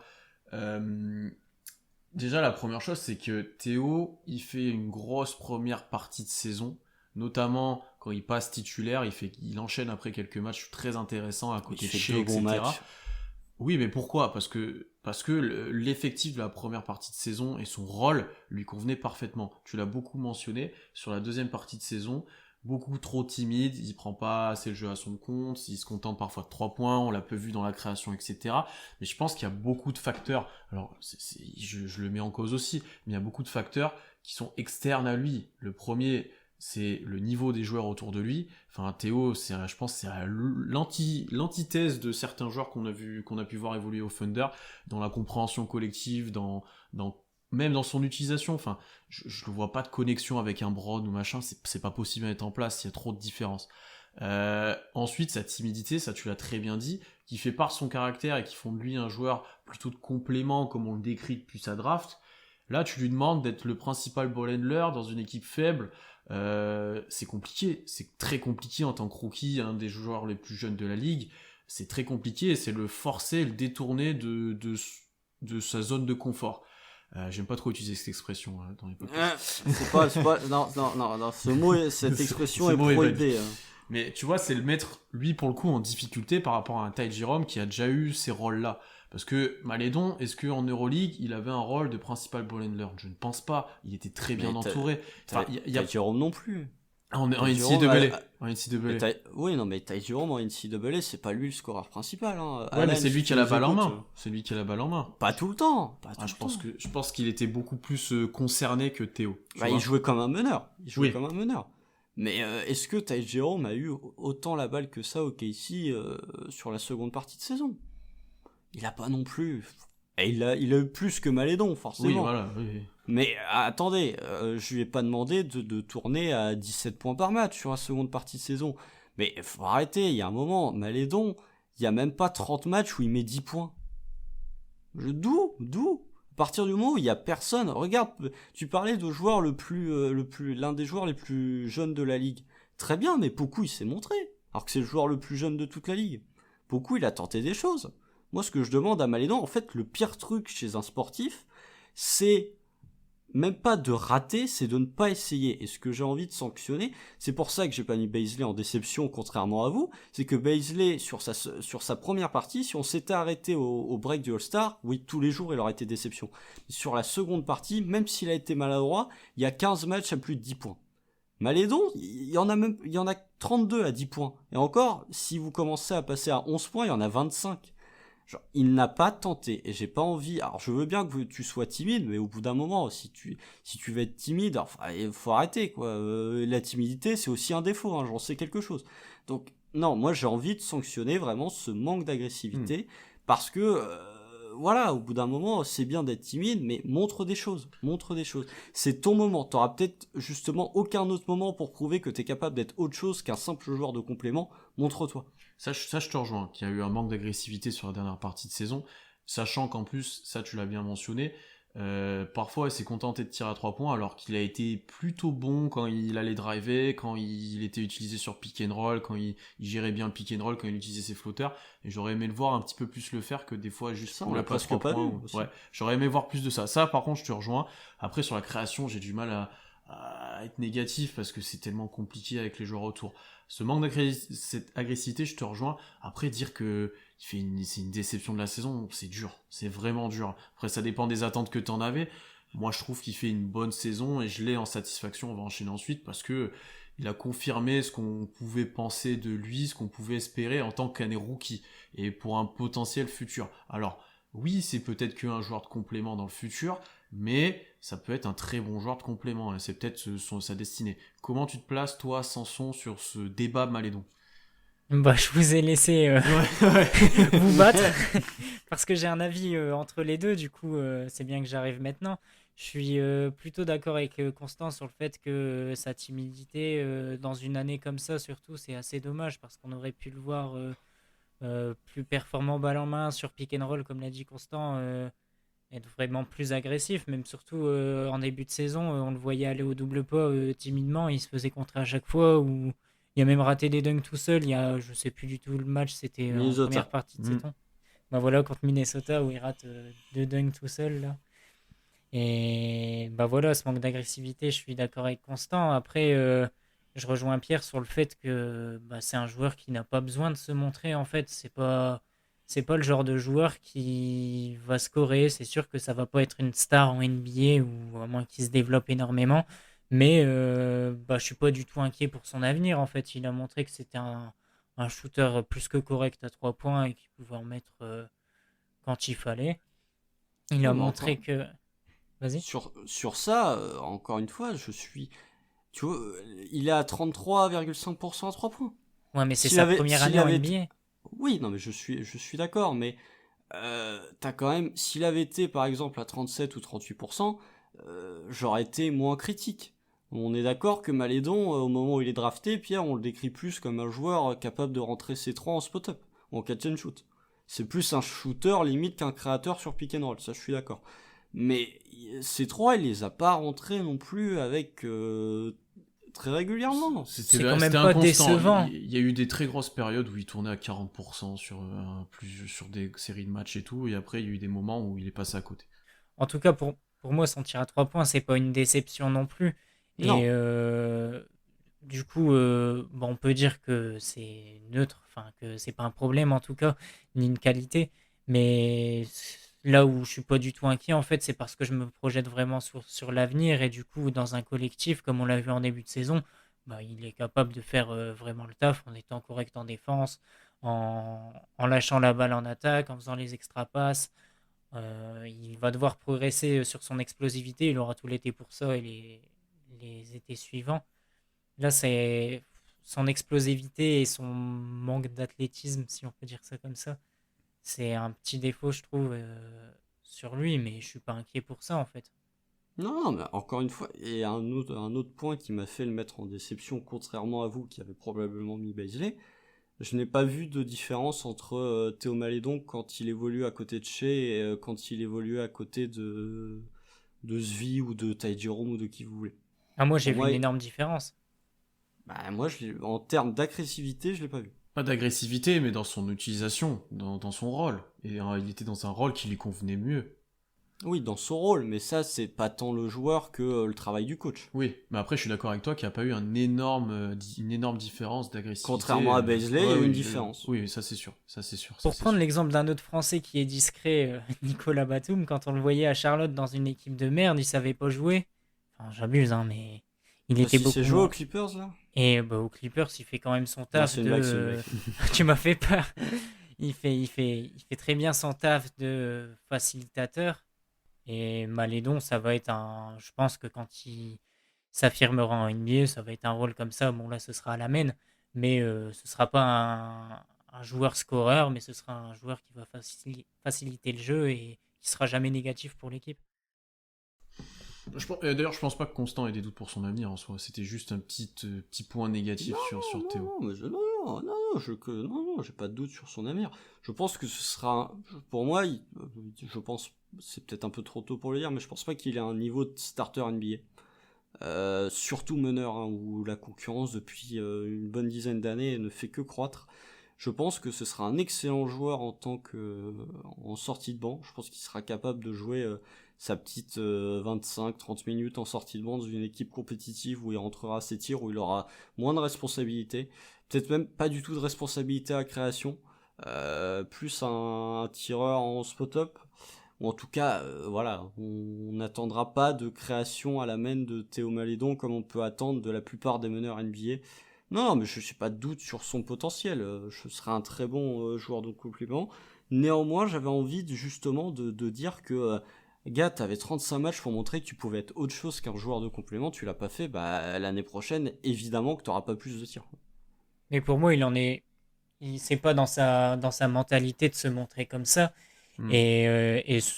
Surtout, peut-être, il n'en a pas le niveau, comme tu l'as dit. Peut-être qu'il ne se sentait pas capable, il n'avait pas confiance. Il n'avait pas la confiance pour prendre plus de tirs, pour aller plus au pick and roll, pour mettre plus d'agressivité dans ses drives. Et du coup, il est resté dans un rôle de facilitateur. Et dans une équipe comme ça en fin de saison, bah, c'est vraiment pas évident. Ouais, mais non, mais j'allais parler de Baisley, mais de toute façon, parler de Baisley, puisque moi je serai le défenseur de Baisley, en tout cas celui qui va relativiser vos critiques que je sens déjà très sévères à l'encontre de ce Darius. Non. Après, juste pour Malédon, en termes de création, il y a eu des gros flashs quand même dans de la manipulation de défense, etc. C'est à voir s'il arrive à le transposer plus en quantité. C'est ça la grande question. Tu vois, que si je devais revenir sur ce que tu as dit. Effectivement, j'ai Baisley en déception de mon côté. Je sais pas, Samson, est-ce que tu as Baisley aussi? J'ai Baisley, mais j'ai Baisley parce qu'il fallait mettre quelqu'un en déception. Et je suis pas déçu de la saison de Baisley, mais c'est celui qui m'a le plus déçu si on compare avec tous les autres joueurs de l'effectif. Moi, le moins satisfait. Je suis quand même déçu, moi, parce qu'il y avait quand même des attentes fortes et j'aurais espéré quelque chose de mieux. Mine de rien, même si c'était très inefficace, etc., j'ai plutôt apprécié sa fin de saison. Comme tu l'as dit, Constant, en termes d'agressivité, en termes de prise de responsabilité, comment il était mis en valeur aussi par Mark Daigneault, qui lui permettait de prendre la balle très haut dans le terrain pour qu'il prenne de la vitesse, pour qu'il joue ses drives, qu'il fasse son reverse, etc. C'était plutôt intéressant de voir comment ça a évolué en deuxième partie de saison. Mais tu peux quand même être déçu de ce que tu as vu au global, avec ce qu'on avait vu auparavant, en fait. Que ça soit en termes d'efficacité, ça c'est le gros point noir. Alors je sais qu'il y a de la quantité, je sais que c'est encore irrégulier, c'est instable, etc. Mais il a shooté à 3 points, c'est pas possible en fait. Il en prend des compliqués certes, mais tu dois te montrer plus efficace, notamment en spot-up, et je refais écho au podcast qu'on avait fait sur lui, où ça rentrait pas en fait quand il était en spot-up, il hésitait, etc. C'était vraiment pas bon dans cet aspect-là. Alors il y a des bons aspects de développement, je pense que sur le drive, etc., et Quick, la fin de saison, même en création, ça l'a aidé un petit peu. Défensivement, on l'a moins vu, mais sur la première partie de saison, on sait que c'était evaluable, on sait que c'était là. Mais j'aurais aimé qu'il confirme un peu plus, qu'il se montre un peu plus, et quand on parlera des hot takes en fin de podcast, vous verrez pourquoi. Mais ouais, j'en attendais plus. En fait, c'est parce que j'avais beaucoup d'attentes qu'il a pu me décevoir à ce point et que j'ai pu le mettre en déception. Voilà, parce que cette deuxième partie de saison rattrape un peu le truc, mais c'est pas suffisant. Bah moi, je l'ai mis en déception pour 2 points que tu as déjà mentionnés. Enfin, pardon, j'en suis pas vraiment déçu pour 2 points que tu as mentionnés. Premièrement, parce que j'étais beaucoup moins haut sur Baisley que vous dans le trio Shea, Dort et Baisley. Pour moi, c'était vraiment Shea en 1, Dort en 2 et Baisley en 3. J'en attendais beaucoup moins de Baisley que de Dort en début de saison. Et du coup, forcément, je suis moins déçu par sa saison parce que il est plus proche des attentes que j'avais. Et le deuxième point, c'est que malgré son début de saison raté, on peut le dire, en deuxième partie de saison, il s'est quand même montré avec énormément de déchets, mais il a montré qu'il était capable d'être très agressif. On l'a assez mentionné dans les articles, à chaque fois on disait ça pour résumer son match en étant très agressif avec beaucoup de déchets. Ouais. C'est ce que je voulais de sa fin de saison. Peu importe s'il ratait beaucoup de choses, je voulais le voir agressif, le voir tenter des tirs à 3 points, même compliqués. Et même s'il la réussite n'est pas là, il a montré que par séquence, il était capable de le faire. Donc ça m'a suffi. Oui, bah, au final, je vous rejoins sur les points que vous avez dit concernant Bazley. Néanmoins, je vais quand même pondérer un petit peu vos critiques en disant que oui, la première partie de saison, effectivement, je pense qu'on en a largement parlé encore une fois avec Pierre, sa première partie de saison est vraiment incroyablement infecte. Après, il se blesse et quand il revient de blessure, pour moi, c'est plus le même Bazley. Je pense qu'il y a eu un switch au niveau de la mentalité du joueur. Faut quand même pas oublier, puisque Pierre t'a parlé des flashs, faut quand même pas oublier que les flashs de Bazley c'est 15 matchs, hein. C'est la bulle plus, C'est vrai. le premier tour contre les Rockets, hein. C'est vrai. Ces 15 matchs de flash, on les a revus quand il a fait 15 matchs de suite à plus de 10 points. Donc c'est pas comme si Bazley dans sa saison rookie avait montré sur 82 matchs des trucs incroyables. L'autre point qu'il faut pondérer aussi, c'est qu'on a attendu beaucoup de Bazley, il a toujours pas 21 ans. Il va avoir 21 ans dans un mois et demi. Donc ça reste un joueur extrêmement jeune, sur lequel on a mis d'énormes attentes. Dort a quasiment 2 ans de plus que lui, hein. En fait, l'âge qu'avait Dort au moment où il a été drafté, c'est l'âge qu'a Bazley actuellement. C'est pour vous dire, et quand on voit la courbe de progression de Dort, c'est pour vous dire potentiellement le niveau de Bazley quand il aura 22 ans. Moi je trouve que il y a eu une progression. Alors au niveau de son shoot extérieur, bon, effectivement, je suis pas sûr que ce sera un grand shooter. Je trouve que défensivement, il est au-dessus de toutes les attentes qu'on aurait pu avoir, clairement. En attaque, je trouve que sa première partie de saison, effectivement, est inefficace, en plus d'être d'un manque d'agressivité, ce qui est vraiment le pire combo. La deuxième partie de saison, c'était agressif, mais ça manquait d'efficacité. Néanmoins, il y a quand même une progression que je trouve assez incroyable sur la capacité qu'il a eu d'aller sur la ligne des lancers à partir du moment où il est revenu de blessure. Il y a plusieurs matchs où il termine à 9 lancers ou à 13 ou à 12 lancers et pour le coup il les a rentrés, pas tout le temps mais il a commencé à les rentrer et à en provoquer de plus en plus. Sa création qui était un point sur lequel on l'attendait, sa première partie de saison est vraiment pas folle, la deuxième il y a des flashs comme Malédon où il y a des passes que je trouve une vision de jeu que je trouve particulièrement bien sentie. Donc voilà, je vais pas dire que Bazley est une satisfaction, surtout moi qui attendais encore plus la saison 2 de Bazley que la saison de Shea. Effectivement, je suis déçu. Malgré tout, je continue, je vais pas lâcher le train Bazley, pour la simple et bonne raison qu'il reste jeune, que ces fameux flashs de l'année dernière n'étaient en fait que une période de 4 semaines, et qu'il a quand même montré à partir du moment où il est revenu de blessure qu'il était capable de faire des choses vraiment très intéressantes. Ouais. Non, ça je suis d'accord avec toi. J'ai pas abandonné mes attentes sur. J'ai pas abandonné mes attentes sur Bazley. Je te laisse finir, Sanson.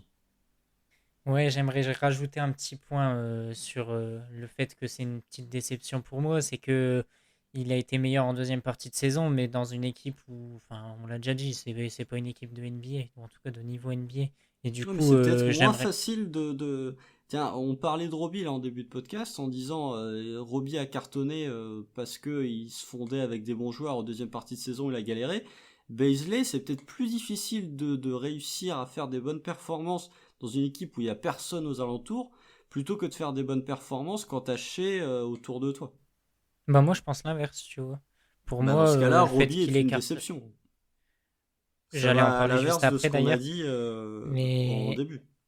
Baisley, Baisley pour moi, il est bien parce que, enfin, il est bien dans l'équipe où il n'y avait pas de niveau parce que il pouvait tout faire, il pouvait être agressif, aller au drive, il avait droit à tout. Du coup, il a produit énormément de déchets et ça, on peut lui en vouloir, même si c'est normal. Mais il a quand même montré de bonnes choses. Faut être une bonne transition parce que c'est Robbie la deuxième déception là pour nos abonnés. Moi, je l'ai pas dans mes déceptions parce que j'en entendais rien. Donc c'est dur d'être déçu quand on n'en entend pas grand chose. Je sais pas comment Ça vous vous dépend à situez de quel moment tu prends. Ouais, c'est ce qu'on C'est pour ça qu'on l'a mis dans cette catégorie, effectivement, c'est parce qu'en début de saison, il y avait une petite hype qui se créait, il était... Parce que si on, effectivement, on prend les attentes avant le premier match, bon, bah, il a rien à faire là-dedans. Si tu prends les attentes des gens, pas les miennes, c'est pour ça qu'il est même pas dans mon top 3. Si tu prends les attentes au bout de 10 matchs, effectivement, il mérite d'avoir sa place. Effectivement. Moi, je l'ai mis entre parenthèses, justement, pour ce qu'a dit Constant, parce que je me suis fait avoir comme beaucoup d'autres gens et j'ai fait un article sur lui. Allez, je regrette énormément. Un article culte. Et oui, bon, j'étais pas non plus à fond dessus, mais c'est vrai qu'offensivement, il montrait quand même des belles choses. Et au final, sur toute la saison, il a continué à mettre son poster à chaque match et c'était assez rigolo à voir. Et à chaque match, il y avait une action de Robbie et après, il s'éteignait, il faisait plus rien du match. Mais du coup, voilà, un peu déçu parce qu'il n'a pas confirmé, si on peut dire confirmé, son bon début de saison. Quelques déceptions aussi sur Poku SV, un peu dur pour Poku, on sait c'est année 1, etc. Mais il a quelques votes. Il a aussi quelques votes en satisfaction de la saison d'ailleurs, c'est assez drôle. Et pour Svi, ça on en a déjà un petit peu parlé tout à l'heure, ouais, il met pas ses tirs, il laisse un peu plus compliqué effectivement. Tu as qui en 2, Constant? Bezley, non, encore une fois, hein, même si je l'ai défendu, sa saison est décevante. Hein. Mais voilà, au moment, comme j'ai dit, au moment de faire le choix entre Malédon et Bezley, j'ai pris celui qui a essayé au moins. Ça se tient. Du coup, on va passer au trophée suivant, la satisfaction de la saison.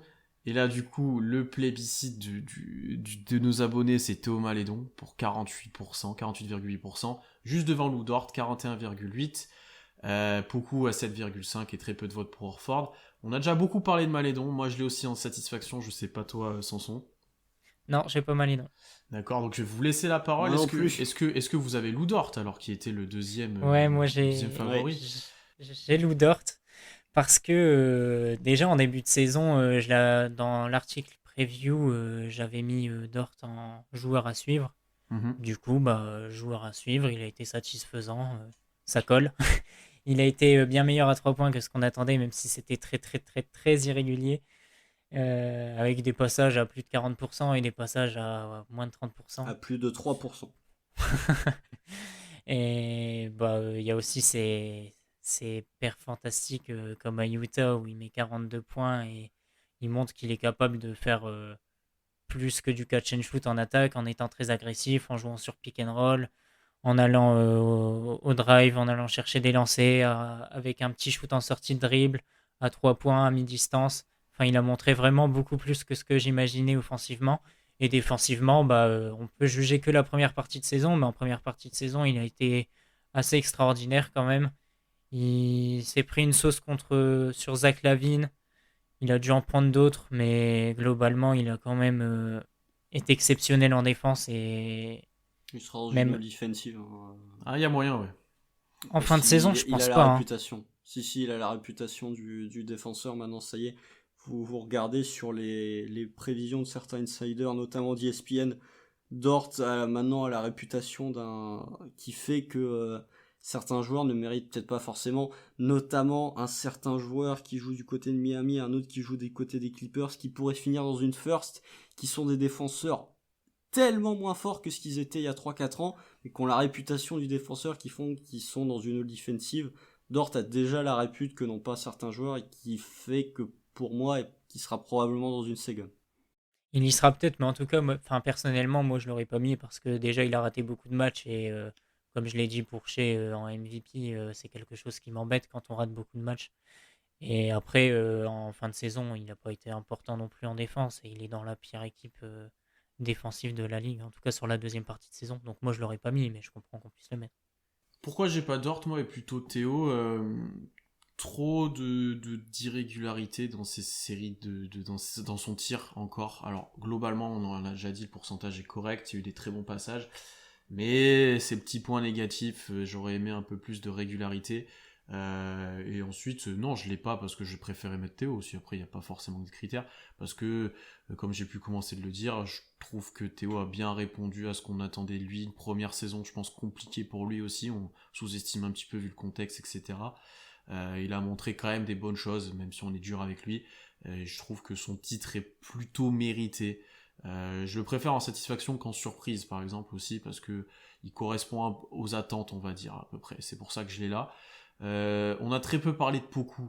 Dans quel trophée vous l'aurez donné? J'ai envie de parler de Poku. Donc, où vous l'aurez mis? Aucun. Oui, c'est ça, mais... Aucun, ouais, pareil. Donc, c'est bien et pas bien en même temps. C'est ça qui... Pour citer la cité de la peur, c'est bien mais pas top. Non, si on devait donner une note sur la saison de Poku, sur 20, il aurait 11, quoi. Mais vraiment, il serait moyen. Peut-être en satisfaction, allez, si vous voulez, il y a un petit peu de satisfaction et un petit peu de déception, en fait. C'est un peu comme Baisley. Avant le Poku pré-G-League, là, pour le coup, grosse déception. Le Poku post-G-League, oui, t'es pas surpris, t'es satisfait. Mais c'est pas non plus, il y a pas de quoi non plus Non, il n'y a pas de quoi non plus sauter au plafond. Est-ce que tu t'attendais déjà à ça maintenant? Défensivement, non. Le reste, limite, j'en attendais plus sur certains aspects. Notamment au shoot. Mais ça, j'ai déjà dit. Pour le coup, moi, je connais pas. Je suis moins calé que vous deux sur les joueurs qui arrivent à la draft. Du coup, je connaissais pas vraiment beaucoup, même si j'avais vu quelques vidéos, mais c'est tout, quoi. Mais personne n'a vu plus.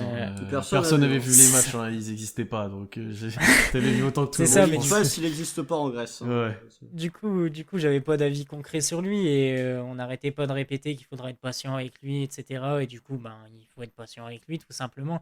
Donc, j'attendais pas grand-chose de sa saison. Je peux pas le mettre en déception ni en satisfaction parce qu'il a pas non plus montré des choses extraordinaires. Il a montré quelques flashs à la création, quelques flashs au shoot, surtout au dernier match. Merci beaucoup. Alors, les trois là, Moses Brown, Poku, Josh Hall, ils ont été infects toute l'année. Ils sortent le match de leur vie, les trois là. Le trio de feu. Le nouveau Big Three du Thunder. Ne cherchez pas, il est là. Non, mais du coup, voilà, il y a des satisfactions par flash et on peut pas le mettre en déception parce que même pour l'an prochain, il faudra encore être patient avec lui. Non, je suis d'accord avec vous. L'an prochain, tu peux commencer à avoir 2-3 petites attentes. Ouais. Non, mais on peut pas attendre de lui que ce soit un joueur propre, par exemple. Non, ça je suis d'accord, mais en fait, moi j'en attendais entre guillemets, puisque Pierre me l'a over-teasé pendant toute l'intersaison, puisqu'il est tombé amoureux du joueur, donc forcément, pour côtoyer toutes les semaines, moi j'avais des attentes qui étaient un peu plus élevées que le fan lambda de Casey. Mais non, c'est pas une déception. Au niveau du shoot, j'aurais quand même... il fait quand même une saison au shoot qui à un moment était historiquement bas. C'est remonté un petit peu après, mais c'est pas non plus la folie. En défense, effectivement, il est largement au-dessus de ce que je pensais.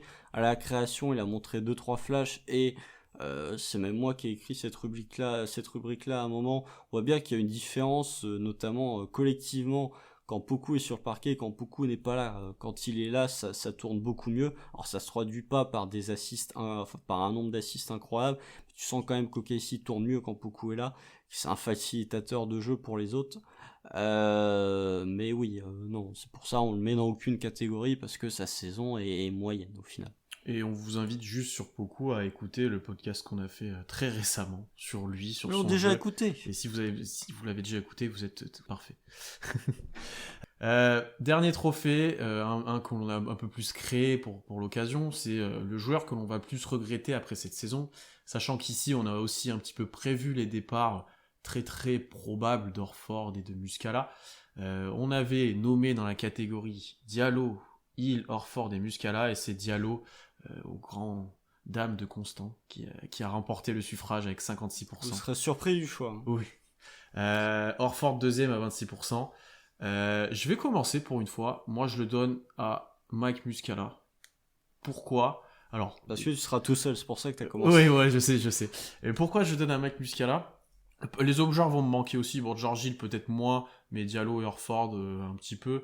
Mais Muscala, en fait, quand il est arrivé il y a maintenant 2 ans à OKC, un peu moins de 2 ans, pour 2 saisons, c'était censé être le futur intérieur fuyant qui était tant attendu au sein de la franchise. Bon, il y a eu d'autres problématiques, il y a eu les trades, il y a eu le fait qu'il pouvait difficilement jouer poste 5 l'année dernière, il se faisait souvent dominer, même cette année d'ailleurs défensivement, bien qu'il se batte. Donc ça a limité un petit peu son temps de jeu, ça a limité son impact, mais déjà il y avait ce désir que c'était le premier dans cette voie-là, et en termes de tir, il a au final pas forcément déçu. on va le dire, surtout cette année. Non, ça va. Et pourquoi je lui donne? Parce que quand je vois, et je vous en ai parlé pas mal en off, son interview de fin de saison, où rien qu'en parlant de la culture d'OKC, merci, il a les larmes aux yeux, etc. Quand je vois tout ce qui est ressorti de lui en termes de comportement, de quel impact il a eu aussi sur les jeunes en 2 saisons, Muscala, c'est un joueur, il a à peine 30 ans, ou il a peut-être même pas passé la trentaine, et pourtant on lui demande d'agir comme un vétéran qui en a 37 et qui a plus d'avenir NBA. C'est un joueur qui est censé être dans son prime et qui devrait essayer de jouer dans une bonne équipe, qui devrait essayer de faire son trou. Là on lui a dit à mi-saison, tu joueras plus pour Moses Brown, tu vas rester sur le banc, t'as plus de contrat l'année prochaine, mais bon voilà. Et pourtant il a été parfait, il a même il était vraiment content de son passage. Je serais même pas surpris, bon, vu la stratégie du Thunder, c'est peu probable, mais lui, tu lui demandes de re-signer, je pense qu'il dirait oui, parce que il a l'air d'être tombé amoureux. Vu les déclats, ouais, c'est ça. Mais ouais, Je non mais pense, hein. oui, mais en fait, il est tombé amoureux de la franchise, quoi, honnêtement. Donc rien Oui, que c'est pour ça. ça, d'avoir un joueur comme ça, qui aussi, pour le coup, s'habillait plus sobrement que les autres lurons de l'effectif, ça va manquer un petit C'est peu. sûr que comparé au Baggy de chez, Bah oui, voilà, effectivement, ça ça va manquer un petit peu, voilà. Donc non, c'était juste un petit moment pour Muscala dont on a peu parlé au final et qui a fait un passage au OKC plus qu'honnête. Je vais peut-être surprendre, mais j'ai Muscala aussi, moi. Ah, bah vous Et- êtes deux, c'est bien, bah faites un club. Mangez du cookie. J'en ai deux pour être honnête, j'ai Muscala et Horford. Je vais déjà parler de Muscala, j'ai pas su les départager parce que les deux sont totalement différents en fait, et c'est pas pour les mêmes raisons que je vais les regretter.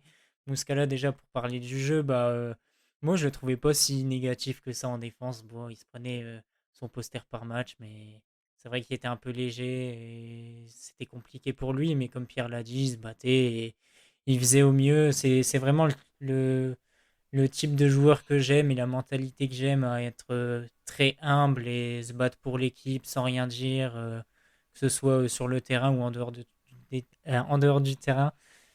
Et pareil au niveau du shoot, quand il a joué, il a montré que il savait shooter de loin tout simplement. En attaque, il est là pour ça. Et c'était toujours kiffant de voir ces 3-4 shoots à 3 points par match où quand il prenait feu, on s'enflammait un petit peu et c'est vraiment ce que j'adorais chez lui. Et le côté qu'il soit attaché à la franchise, comme l'a dit Pierre, c'est assez émouvant, je trouve. Du coup, j'ai pris Muscala. C'est quand même assez étonnant de voir que quand une franchise respecte les joueurs respectent la franchise en retour. c'est bizarre. Il y aurait peut-être un lien cause-conséquence en fait. Ouais. Dis donc, ce serait bizarre. Hein. Quand une franchise respecte ses joueurs, les joueurs respectent la franchise après. Il y aurait peut-être de quoi méditer là-dessus. D'ailleurs, je trouve c'est Mais incroyable. D'ailleurs, tous les joueurs qui partent d'OKC, tous les joueurs qui même veulent être tradés, voilà, ça se passe toujours bien. Il y a toujours que des bons retours. C'est incroyable. Personne veut signer, mais personne veut Ouais, partir. c'est ça. ça, pour le coup, je pense que c'est l'un des rares avantages d'être un petit marché. C'est que tu as une plus grande proximité entre les joueurs et le staff. Et Moi, entre c'est le l'esprit front famille. office. Ouais, c'est vrai. L'esprit de famille, surtout à OKC où l'esprit de famille il est encore plus décuplé. Mais ouais. Alors, je suis très content que tu n'aies pas parlé d'Orford de Sanson puisque c'est mon choix. Ça va surprendre des gens encore. Je suis dans la surprise. Hein. Je pense que les gens, s'ils nous connaissent, s'ils nous écoutent depuis un certain temps, pensaient que j'allais prendre Amilou Diallo. Et évidemment qu'Amilou Diallo est fortement regretté, surtout quand on voit contre quoi il a été échangé. Le Klay Thompson ukrainien. Mais Al Horford va me manquer. Pourquoi ? Parce que Al Horford, il a joué quoi ? 25 matchs avec OKC cette saison ? J'ai pas la stat sous les yeux, mais il doit jouer, si Shea en joue 35, franchement Horford doit pas en jouer beaucoup plus. Hein. Donc voilà, au bout d'un moment, il a joué 28 matchs. Voilà, il a joué 28 matchs. Sur les 28 matchs qu'on a vus d'Al Horford, c'est redevenu Al Horford. J'ai pas arrêté de le répéter au moment de son trade. Vous l'enlevez de Joel Embiid, vous récupérez un joueur tout à fait compétent. C'est ce qu'on a retrouvé d'Al Horford. Alors oui, c'est pas un joueur exceptionnel, mais malgré tout, ça reste un joueur ultra collectif qui a rentré ses 3 points, qui a toujours servi le collectif. On parlait de Robbie, encore une fois, il est dans aucune des catégories, mais c'est peut-être de lui qu'on parle le plus. On parlait de Robbie, Robbie a quand même vachement bien été servi par le fait qu'il se retrouvait avec Al Horford à côté, ça pouvait l'aider. Bazley aussi d'ailleurs. Et justement, je trouve que, encore une fois, Poku, je parlais de facilitateur pour Poku, Horford est aussi un facilitateur du jeu. Alors ça se retranscrit pas dans les stats, mais par contre sur le terrain ça se voit.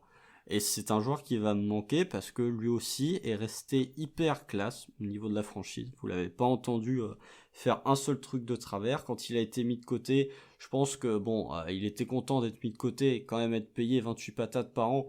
Mais malgré tout, il est pas venu chouiner. Il a fait très bien, Shai est blessé. Maintenant vous allez essayer, un peu comme Muscala, Shai est blessé. Maintenant vous allez tester des jeunes. Je vais rien vous apporter en continuant à jouer. Moi j'ai prouvé que j'avais encore une valeur marchande. Let's go, je vais arrêter de jouer. Il a pas fait les déplacements, mais quand il y avait des matchs à Chesapeake, il était toujours là, il était pas en retrait, il était toujours en train d'encourager les jeunes, toujours à soutenir, toujours à discuter avec eux, toujours à les conseiller. Donc ouais, autant Ami je vais regretter Ami parce que voilà, c'était un joueur ultra flashy. Autant je trouve que le mentoring et la classe qu'a eu à Horford va vraiment me manquer l'année prochaine. Pas grand chose à ajouter là-dessus, hein.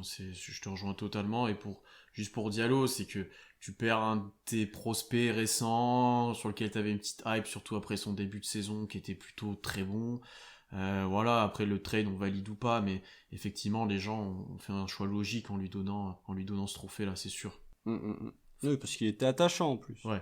Je vais pas en parler plus que ça parce que, comme tu l'as dit Pierre, Constant il a très bien résumé pourquoi Horford va nous manquer, parce que ce soit sur le terrain où il est très collectif ou en dehors du terrain où c'est un très bon mentor et il est très important pour les autres, ça suffit pour que ce soit le style de joueur qui nous manque. Et même s'il n'a pas joué longtemps, il aura vraiment participé au début de reconstruction de la franchise. Et ça manquera peut-être d'ailleurs l'année prochaine un joueur de ce niveau d'expérience et de cette mentalité. On ne sait pas si on en aura, donc ça sera intéressant.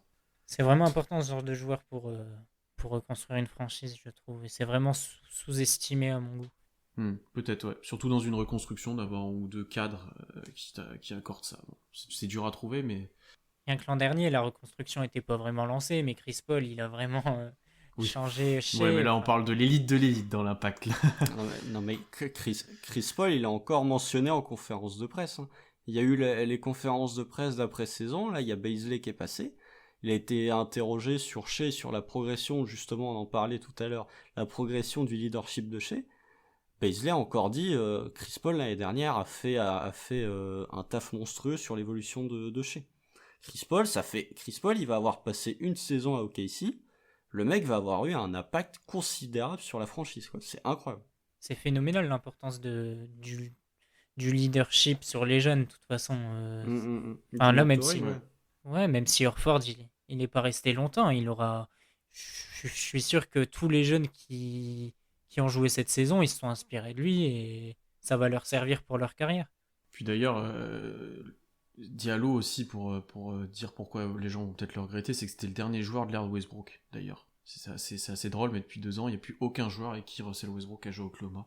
Ça fait un peu mal. C'est bon, c'est fini, le ménage a été fait. Enfin, il était temps. Il n'y a plus de relique du numéro 0. On va pouvoir reconstruire sur des bases saines et enfin avoir une équipe capable de gagner le titre. Insultez-le en commentaire pour ce passage. Moi, être un troll de Westbrook, ça me fait rire. Mais par contre, je tiens à vous dire, hein, j'ai le droit de critiquer Westbrook, par contre, hors fan du Thunder, vous n'avez pas le droit de critiquer Westbrook. Il n'y a que les fans de KC qui ont le droit de se moquer, parce que sinon vous allez avoir affaire à moi. Pour finir cet épisode qui dure, on aura peut-être battu notre record de longueur, je ne sais pas, après montage. On va faire un petit retour sur les pronostics d'avant-saison. Déjà, pour la surprise de l'année, Horford, tu avais Horford. Ouais, c'est pas trop mal. Parce que les gens étaient bas, tu vois. Moi, Horford, je l'ai 2e en satisfaction. Ouais. Parce que j'attendais ce qu'il a produit. Je l'avais en mention honorable aussi parce que il était plutôt bien. Solal et moi, on avait Frank Jackson. J'ai tellement eu raison sur ce coup-là. Qui a été coupé, je crois, 2 jours. Le mec a été coupé après qu'on fasse le podcast. Le mec a été coupé avant le début de saison. J'ai tellement ri à ce celui-là, il est exceptionnel. J'avais quand même Malédon en surprise pour moi, en plus, mais j'avais quand même Frank Jackson. Morgan aussi avec Frank Jackson, et tu avais Théo, toi, Sanson. Donc là-dessus, ça va encore. En satisfaction, j'avais Shai. Donc en soi, ça va, il a répondu. Morgan avait Bazley, moyen. Sanson, tu avais Horford, très bien. Bon pari. Et Constant, tu avais toi aussi Bazley. plutôt moyen. Pas J'avais pris qu'en d'or, surprise, moi, pour le coup. En surprise, tu avais Horford, j'ai dit.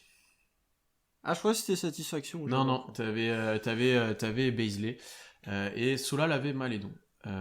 Et ensuite, en déception, tout le monde avait du Diallo, sauf Morgan qui avait Dort, comme toi, Constant. Bon, là-dessus, moyen aussi. On n'a pas été très bon en pronostic, à part quelques perfs, mais pas exceptionnels. Attendez, on arrive au bilan. Ouais. Les bilans. Moi, j'avais 19,53. Constant avait 21,51. Il est passé à Moi, ça. j'avais raison. Non, j'ai raison. Non, j'ai raison. On a perdu le match contre les Clippers. En fait, il y a eu, on l'a pas dit, ça va être annoncé là dans quelques heures. Le Vosges va l'annoncer, mais en fait, il y a eu un problème. Parce qu'il y a une règle qui est marquée implicitement dans la NBA, c'est que si Josh Hall fait des 29-10, le match est considéré comme truqué. Du coup, c'est une défaite sur tapis vert. Donc, dans quelques heures, on verrait que les Clippers ont gagné ce match. On espère. Morgan avait 17,55 et Sanson avait 15,57. Toi, tu nous voyais vraiment catastrophique. Et on nous voyait tous 15e à l'ouest. On nous voyait tous 15e à l'ouest. Donc merci Houston d'avoir empêché ça. Si on peut dire merci. Surtout, il avait prédit le bilan des Rockets, en fait. Ouais, c'est ça. En haut de texte, j'avais Shea qui ferait plus de 7 triple doubles, pardon. Ou qui tournerait en 25-5-5. Ah! Pas loin, hein. Pas Pas bon. loin, hein. Pas loin, mais. Il aurait joué la seconde partie de saison, il aurait été en 25-5-5. Tu penses? Pas loin. Il a remonté post-break, je crois qu'il a est en 23, presque 24, 5,9, 4,7, c'était vraiment pas loin. Mais les triple doubles, il en a fait moins que j'imaginais. Solal. Bah, il en a pas fait tout court. Oui. Tu es sûr qu'il en a... Non, il en a pas fait. Non, j'ai cru qu'il en avait fait un. Mais Non. Il y a que 3 double-doubles. Parce qu'il est souvent en 23-7-7, mais il est jamais à 10 unités.